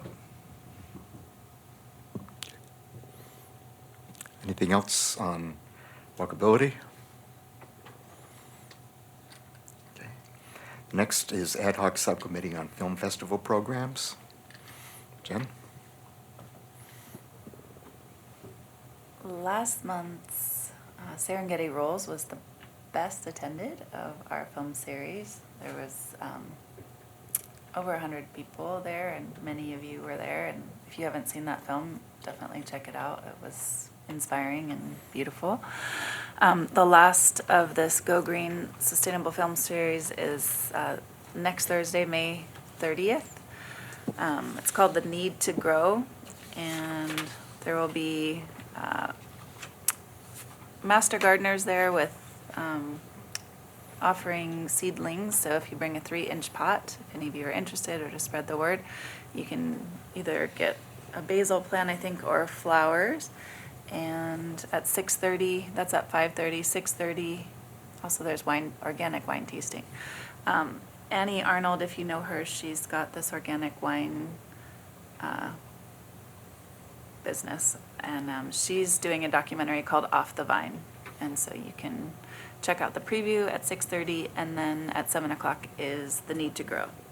So I posted on 11 different Facebook sites, and I've been trying to spread the word. But whatever you all can do to spread the word as well. I don't know exactly how so many people came to the last one, but I think the more we can all promote it, the more people will get there. So It was advertised at 1 PS a couple of weeks ago as well. And there were some flyers there. okay, did you post this one on 1PS too? This one is. This one, we actually had, we announced it Oh, and okay. had flyers there, physical copies.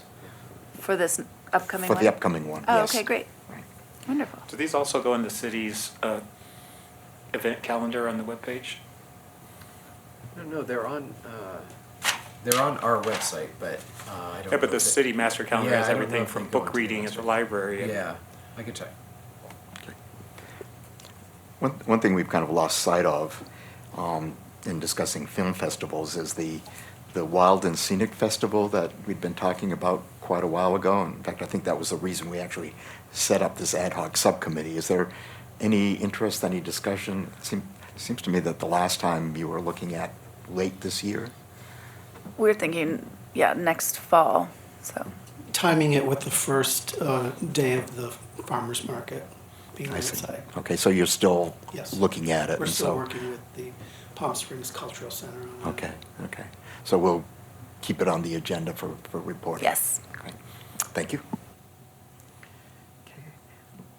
Ad hoc Subcommittee on Bicycle Routes and Cycling. Jim? I think we had an electronic meeting, I guess, with our subcommittee. I forwarded the discussion or the reply email from Don Ueno about response to our questions, and we had some back and forth about it. And I guess the big thing is that I guess Patrick and Don went out and looked at the intersection, and I think it's finally dawned on Don that it is much more dangerous than they thought. So they came back to us with 3 proposals, and some of them are kind of complicated. They're about, I guess there's you can time a few extra seconds on the end of a cycle and add that to here, or he was concerned about some backup. Anyway, it's on their radar, and so I'm going to keep kind of bugging them. I mean, I think where the curve is, those people are hidden back there, and there is a number of ideas that we're talking about. The Bike Smart booklet, I haven't done much, but I know if the PS Safety group is involved in that, I think that would help to kind of move it along, so I'd like to chat with them a little bit. Vic is also involved with Oh, that well, too. there you go. He, So that's the connection. he's kind of spearheaded that. And then the only other thing I had too is I brought up the fact that the plaza Talk Eats where the sun the Starbucks is, there are signs everywhere that say no bikes allowed, but the plaza's filled with bikes.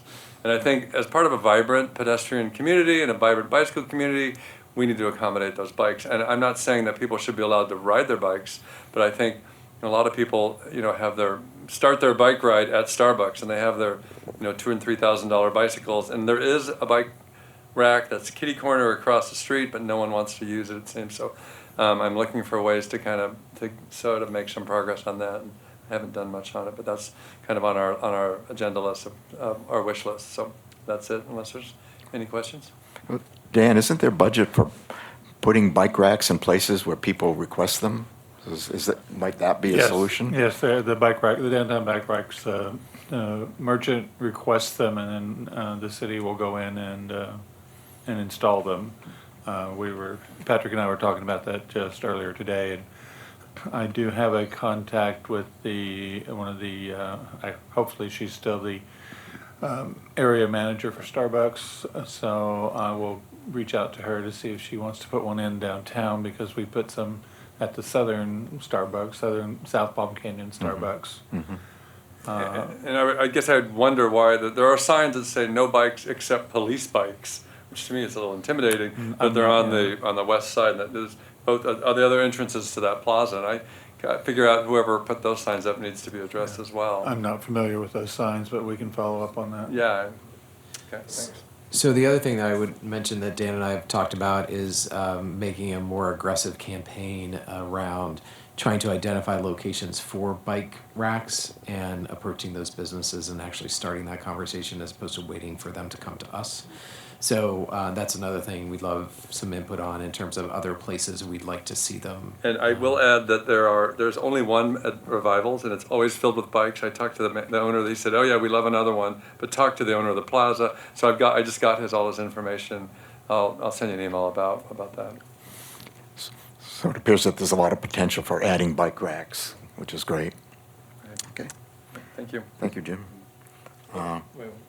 Just a quick question. What if we come across an establishment that obviously must have a bike rack? What can we just get their contact information and give it to Dan? Okay, thank you. Yeah, I talked to the cream ice cream store, and I said, "We can get you a bike rack." They said, "Really?" 'Cause they're really bad ones. So I brought them the information, and I told them how to get. I haven't followed up with them, but they'd like one, so it's on my list. The application is also online on our website, so the merchants can go there, and there's a link to the application. And is it only the one, the big bicycle one? There's not multi-rack ones? We have one, those are called corrals. I think I have one corral left. It's like the one in front of the library there, the Murray Library. Right. But if there's enough interest, we could probably get more. So maybe put Starbucks there, something like that would be more appropriate. Yeah, we installed 3 of the bike racks at the Starbucks on the South Palm Canyon. They wanted rainbow colors, but we were unable to do that. But we can install more than one if the merchants. The deal is that the merchant is required to maintain the racks, keep them clean, keep them. If they need to be touched up or whatever, that's their responsibility. Their responsibility to maintain the racks. We pay for them. We pay for the installation, but they are responsible for maintaining them. Where's the South Palm Canyon Starbucks? Across from KFC. Oh yeah. Oh okay, yeah, that's right.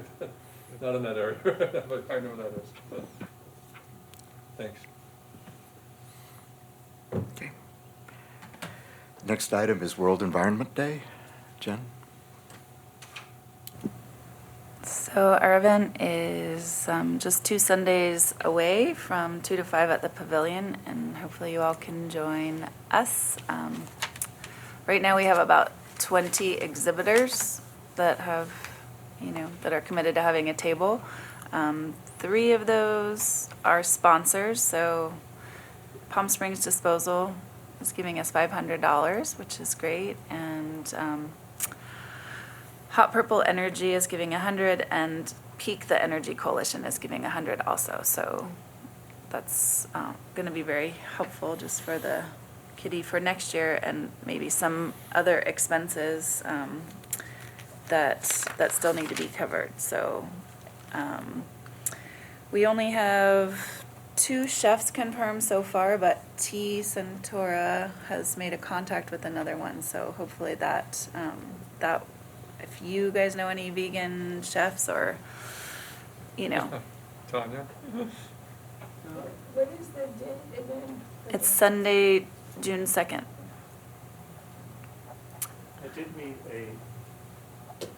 I did meet a caterer at the Desert Business Association last month who does vegan meals. I can see if I still have her card and email it to you. Great, that would be awesome.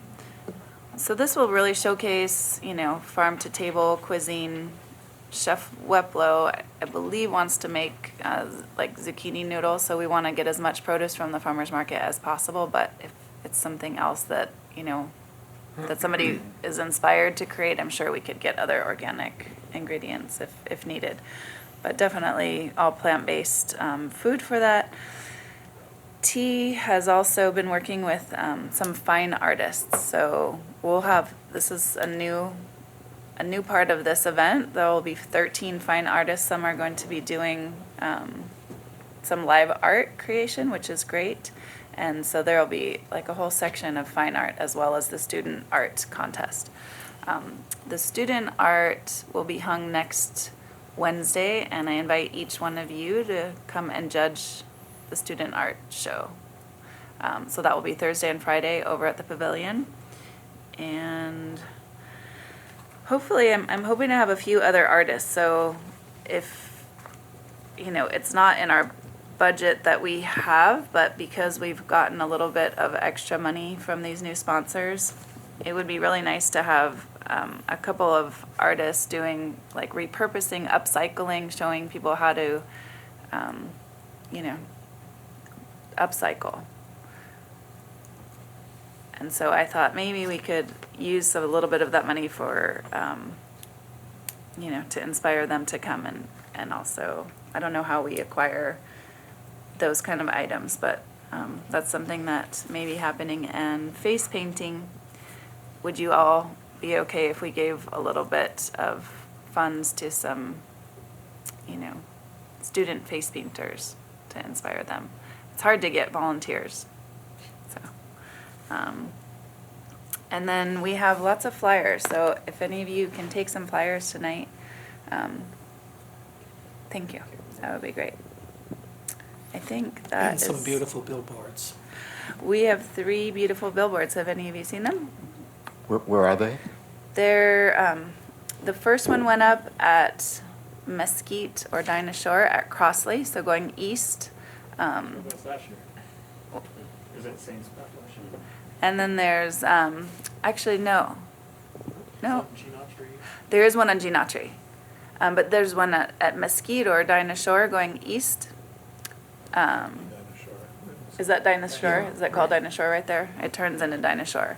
So that one's going east, it's on the left side. And then there's one at Ramon and Bob Hope, which I haven't been to yet, but I saw a picture and it's beautiful with San Jacinto in the background.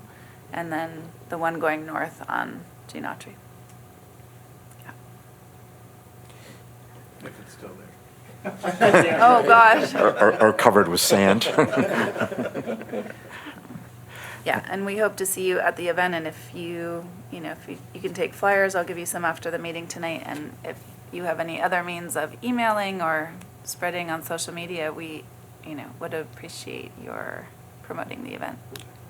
And we did advertise that at 1 PS and had some flyers at 1 PS. Awesome. The last meeting. And you're going to be on Eye on the Desert when? Ah, yes, on May 30th. Is it the 29th? I think it's The 29th. 30th. Okay. I think it's 29th. Wednesday the 29th. I'll be there the 29th. I don't know. About me? Yeah. Okay. So I think that was the 29th. I think it was Wednesday, Yeah. yes. And one special event that Patrick has facilitated, you may recall that the commission recommended that the city take the National Wildlife Foundation's mayor's pledge, which is to support development of habitat for monarch butterflies and to also support education. Well, we did take the mayor's pledge about a year ago, and We Patrick needed had, the proclamation. to and go we're on. going to have a proclamation at World Environment Day, and the mayor will be there to present that proclamation. Yeah, so I would highly encourage people to encourage others to be there between the 2 o'clock and 3 o'clock period, because that's when you're doing the awards. That's when we'll have the mayor or city council there to do the proclamation. So that'll be a big sort of time to be there if we can get folks out there. Yes, that's going to be the networking and, more educational part, and then the live music will start at 3. So we do have one unconfirmed exhibitor, and I'm hoping that they choose to join us, but it's SCAC MD, the South Coast Air Quality Management District, because this year's theme is air pollution. So it would be wonderful if they wanted to bring some electric cars and, showcase those and maybe give a little address to us as well. So they're hopeful. The woman I've been speaking with is hoping that she'll get permission to come. So keep your fingers crossed. Thanks, Jen.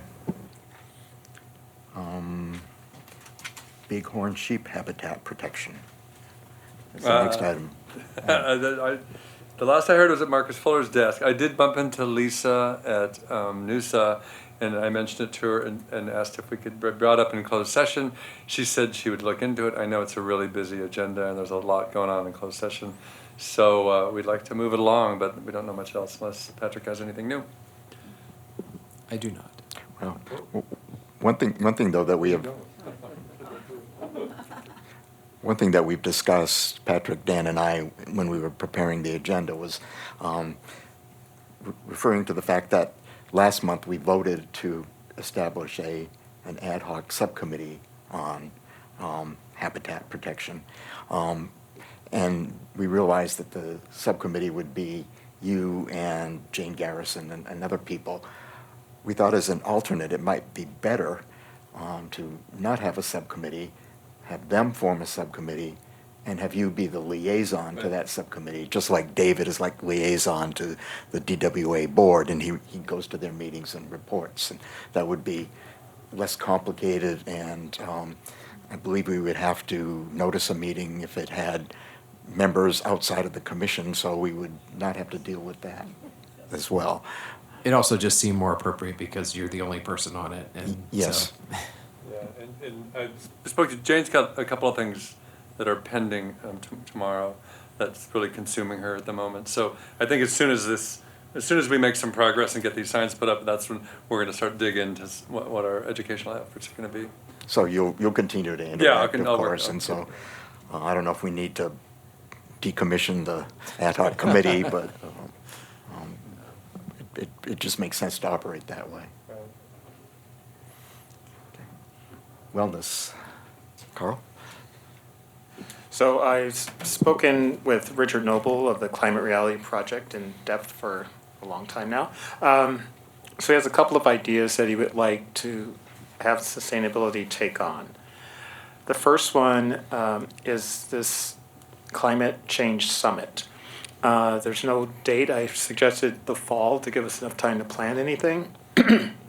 And the idea behind this is it would take place at the Camelot Theater. And Richard wants to invite the mayor of Salt Lake City and someone from Governor Newsom's office, a half-day event with a couple of short, like 6, 12-minute films. It could also, and then he kind of wants to piggyback it to be a fundraiser for the climate project as well. I didn't know whether we could do that or not. Someone from Al Gore's team will come out. He expects to get a lot of participation from the Sierra Club of the San Gorgonio chapter and Courageous Resistance, using their mailing list to get people to show up. And also possibly a lead home demonstration from a group out of San Diego.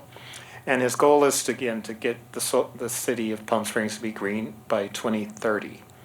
So I don't know what budget is in the mix I guess the cost would be to rent the site and then possibly some incidental marketing materials in terms of budget. His second idea is for Earth Day 2020, which is April 22nd, 2020, to have an outdoor event at Sunrise Park, more of a family-oriented thing with live music, games. He has 2 wolves. I'm not sure of the connection, but he has these 2 wolves that would cost $100 for him to bring the 2 wolves out. Did you say wolves? Wolves, like a dog, you know, big ear wolf. Yeah, I'm not sure the connection between the wolves and climate change, but anyway, I'm just a messenger.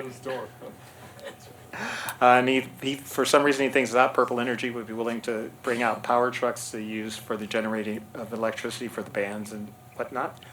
And also to involve the school district and to get, again, that's more of a family-friendly thing for kids and get them all out on that. I don't know what day of the week that is, April 22nd of next year. So those are his 2 ideas. So I just bring that to everyone for discussion. Any discussion?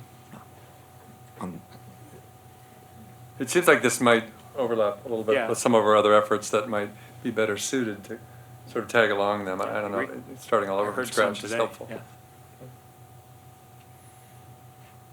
I agree. So should I meet with Commissioner Fuller and we can compare notes sometime? Okay. Anyone else? Bonnie? So the fall of 2019, that's kind of a big time, big area. Any idea what Well, month? part of it was he was really trying to get someone from the governor's office, and I said, well, we need to see when they're So available. wait and see on that, okay. I mean, we could always pick a date, but fall is, we need to do it now for the fall. I mean, it should be done by June, because everything will be booked up, if not already. Well, and then Earth Day, that would be a perfect time to piggyback. I don't know about the wolves, but, but I mean, that would be great to piggyback with that. So I think is that the 50th anniversary of Earth Day? I believe so. Yeah. So I was thinking that we should have a focus on that next year and Yeah. make sure that we do something for that. I don't know if it will quite align with what he has envisioned, Doesn't but have to. but at least we would have something fairly substantial, I think, going on for that event next year. Yeah. Well, also, it gives us a date to aim for, to have some of our projects cleaned up and finished. Right. Yeah. So I always like to have deadlines. Yeah, that's good. So is there any budget available so I can get back to Richard? I'm not sure. To the extent I don't we'd be know able to- exactly what the answer to that is, given I don't know what it is that we're gonna do. Yeah, it really depends. It depends on how much you guys want to spend, and Right. then if you want to spend it, Right. and then we would have to check to see if there is any money in the budget for that. Okay. Oh, and I also just looked, so Earth Day is on a Wednesday. April 22nd is a Wednesday. I don't know if it would be more efficient to push that to the Saturday Weekend. before or after. Yeah, we should probably look into what other cities are doing on that front, because I'm guessing that a lot of them will push to one of the weekend dates. So And what Palm Springs is doing, because that's a busy month. Well, yeah, that's true. There's lots of other events that month, and The music festivals. Yeah, and that's what we run into, I think, with that Right. that particular time frame. Yeah. Yeah, and I think there definitely needs to be discussion with Commissioner Futterman in terms of World Environment Day, which is just 6 weeks after Earth Day. Right. And So if I was this- thinking it's one or the other, and so I think we need to pick one. And I think World Environment Day sort of comes at a better time for us than Earth Day, but it is the 50th anniversary, so I kind of feel like we need to do something. Probably do something on a smaller scale. Yeah. And then the 1 PS picnic is about a week or two before the 22nd. Right. So, Yeah. So lots of things to think about. We could do could- something really on that day, on April 22nd, on Wednesday, then it's Right. not So going to maybe that interfere. makes more sense then. Yeah. And doing something outside, it's not as warm in April, usually, maybe. So, So we'll keep that in the list of upcoming things to discuss. I was curious about the Green City goal by 2030. Is that through a particular organization? Is that an official? Through this resolution? climate change group that Al Gore created. Okay, so that's got specific criteria Correct, associated yeah. with it. All right. So Richard's has been in conversation with Jeff Coors on the whole energy aspect of this, and part of us potentially leaving Southern California Edison and other aspects that fall into their Right. checklist of things to do to become a green city. Yeah, I think a lot of that might be covered with the Desert Community Energy 100% green option choice. So, so I think there's some things in the works that may lead us to that, down that road anyway.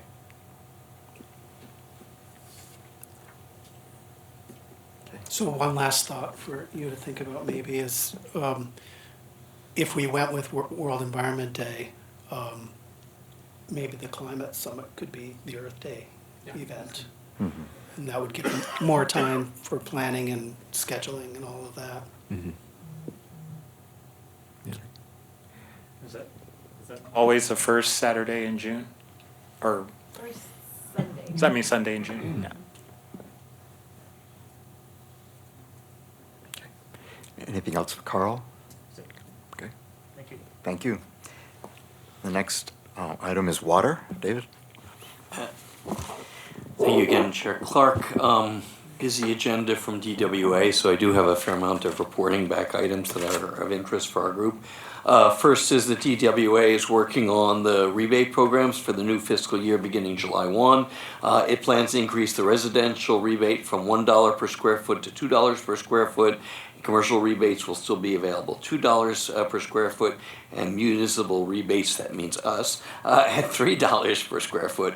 For the first time, rebates will be available in private areas such as backyards, side yards, behind walls, and the HOA interiors. And when we do our budget for next year, which I mentioned last month, I really would love to see what we can do to support the DWA efforts.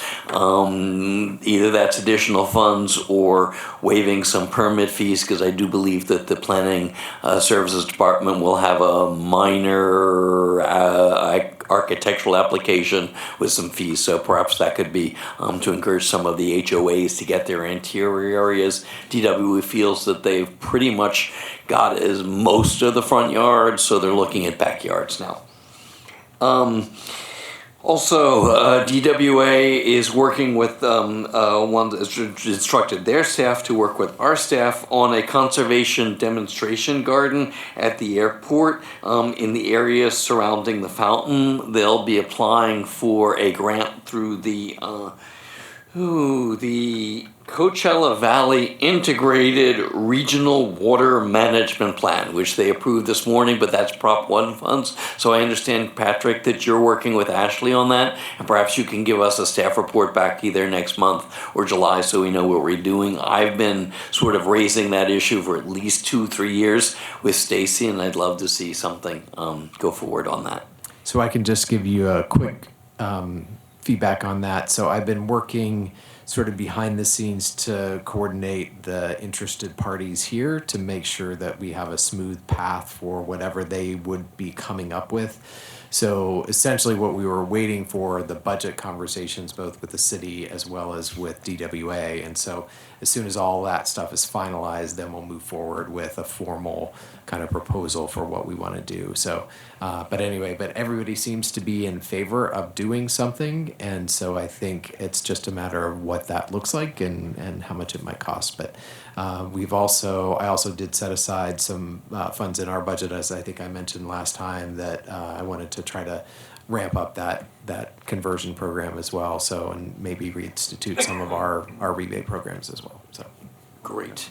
Okay, quickly, DWA will present at its next board meeting, which is June 4th, the district map, or proposed district map for the elections beginning in November 2020, and that will incorporate public comment at the 2 public hearings last month in Desert Hot Springs and at their headquarters as well. And then finally, very good news of the cool weather. It's producing a substantial amount of water savings. So there is a 28.7% reduction in April compared with the 2013 benchmark. Cumulative savings over the last 12 months is 17.7%. And since the savings began in June 2016, they're 10 to 13% target, and they're at 17.3% target. So way to go, Palm Springs.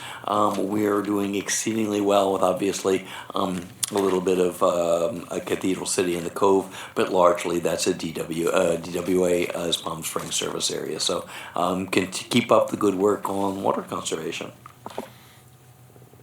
Thank you, David. Any questions for him? And then outreach, anything else, Jennifer? Just getting the word out about World Environment Day.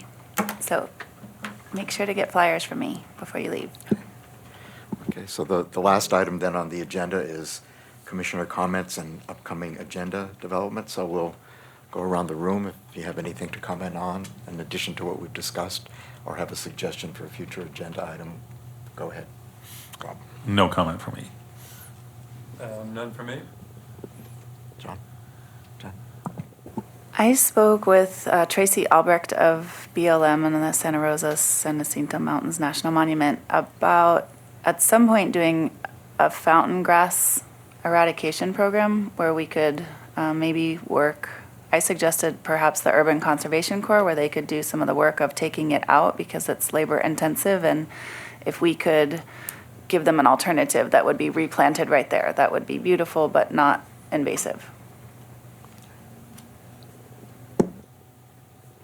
Okay. Lonnie? Okay. David? The one thing I will mention that's in our report at our June 4th, I believe, committee meeting, we'll be meeting with Jocelyn Kane, who's the vice president of CBCAN, the Cannabis Alliance Network, just to begin the discussion of sustainability in the cannabis industry here in Palm Springs, and then we'll see what form of action or report back, or whether she'd potentially do a presentation here. So it'll definitely be in the written report, and we'll see whether there's additional reportable items back to the commission. But just to let you know that that's in our work plan. And in your report, you did say you were focusing on the cannabis industry. Yeah. So we're starting on that and meeting with her on June 4th. So we'll work on that. Thank you. Greg? Carl? Grant? Yeah, I'll keep it brief, I hope. I just wanted to express my gratitude to the city for letting those of us who attended participate in the Neighborhoods USA conference last week. I was able to rack up some certification maintenance credits for my AICP. Thank you very much. Because of that, I thought I should mention some of the things that I picked up from some of the sessions that I attended. I did go to one for streamlining development review, which was interesting to me just from the perspective of that I've been out of city planning. I'm an environmental planner, for those of you who don't know, but I've been out of city planning for 15 years, and I thought it was kind of funny that this group that was doing that particular session were presenting specific ideas that some of us were using 25 years ago. So frankly, I didn't learn much from that one. So I sort of skipped around a little bit. There was one that was particularly interesting, I thought, about green or resilient homes and neighborhoods. I think maybe David was in that one also, where the fellow from Eugene was talking about permaculture, in particular, and how he had done things like taken out portions of his driveway. He parks on the street now. He doesn't need to park off street. I was a little disappointed with that one because he took up the whole time talking about and so we didn't have an opportunity for questions and answers. And I was particularly interested in asking about, well, okay, if you were able to take out your driveway, did Eugene have no minimum parking standards, or did you kind of do that on the sly, or what? Because there is currently a trend to eliminate minimum parking standards in a lot of cities, but I got the impression that he may have done that quite a while ago. There was another session I attended about open data for neighborhood needs, which initially I thought would be mostly useful for city or county staff looking at information. This was presented by some folks from Los Angeles. But it was really just fascinating to figure out how much data is available to any neighborhood user. But maybe that is kind of a demographic nerdy thing, I don't know. There was also a session about neighborhood traffic management. My questions that I posed to that group were mostly aesthetic, because I was thinking about some of the things that we've done in terms of traffic calming here in Palm Springs, that I'm thinking of one particular area on the north side of town where there is one speed hump after another, or as this group was from Vancouver, Washington, and they refer to them as speed cushions. So, they can be removed fairly easily. But I was curious about the aesthetics of certain things, because we have some of those, and then in my other hat, I've been dealing with a city down valley that's been implementing a lot of roundabouts, and so they're able to deal with that from an aesthetic perspective a lot more easily, I think. But their response was that they had not focused as much on aesthetics. They were not, shall we just say progressive as their neighbor across the river, Portland, is. And so they referred to some of Portland's efforts. But what was particularly interesting about that session was something that another audience member brought up, which was something called road tattoos, which was a term I had never heard of. And that is basically a painting in the street or intersection, and so because several of us were interested, the session people brought it up on their internet, kind of like here, and so, what are you talking about? Because we hadn't heard of road tattoos either.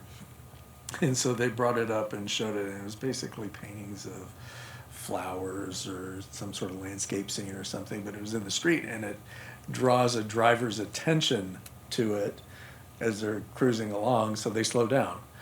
The first time, right. I don't know if it's a permanent sort of thing, but yeah. Interesting concept, though. The last one I'll mention from that conference was something about the neighborhoods of tomorrow, where there is just a general tendency to put people before the car. And that means basically designing neighborhoods and cities for people to movement. It's basically kind of a complete streets issue is what it amounts to. But they also, because the staff on that were from a county in southern Florida, one of the things that they mentioned that I thought was kind of interesting is how important it is to involve teenagers in the planning process, because what happens in their county overall is that teenagers reach a certain age and they find that county not necessarily so interesting to stay in. They may go away for college and then never come back. So they've started involving the teenagers in the planning process to make sure that what they're planning for the future of the community is, or the county overall, is something that would draw these younger people back in the future. So I thought that was kind of interesting. Finally, I will just mention that I was not here last month because I was attending the American Planning Association conference in San Francisco, the national conference, where I gave a presentation which I call greenwashing a brownscape, which the focus was on renewable energy in the desert. And by that term, I meant greenwashing in terms of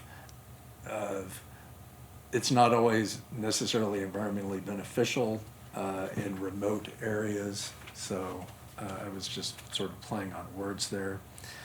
One of my favorite sessions at that conference was related to transportation. Again, maybe I'm kind of a transportation wonk, but I was thinking back to our experience on Laverne Drive here in Palm Springs, and how we were looking at level of service. And for those of you who are not aware of some changes in the California Environmental Quality Act recently, the way transportation is analyzed, traffic specifically analyzed, is changed, and those changes are not being required to be implemented until next year, I believe it is. And so a friend of mine from up in the Bay Area was giving a presentation that I wanted to attend, and he had a really interesting graph that sort of reflected partially the need for this change, and that is how we analyze traffic on the basis of peak traffic. And so we look at morning peak, rush hour, afternoon peak, rush hour, and then showed how little traffic may be on a arterial or whatever for the rest of the day, and that's basically wasted capacity. And so I was thinking in terms of when we were dealing with the Laverne Drive issue and the implementation of the bike lanes on Laverne, that would have been some good terminology to have had in my pocket, because we had been talking about road diets, and I was also trying to emphasize this new terminology, capacity improvement project, for that project in particular. So people recognize that automobile vehicular traffic can flow very steadily and not back up, while you're still accommodating other modes of transportation, be it bicycle or by foot or whatever. So anyway, so that's it. Thank you. That wasn't so short after all. Thank you, Grant. Yes, very informative. One last chance. Does anybody have any additional comments? So is there a motion to adjourn? John? Second? Jim? Okay. All in favor, say aye. Aye. All opposed, say no. The meeting is adjourned.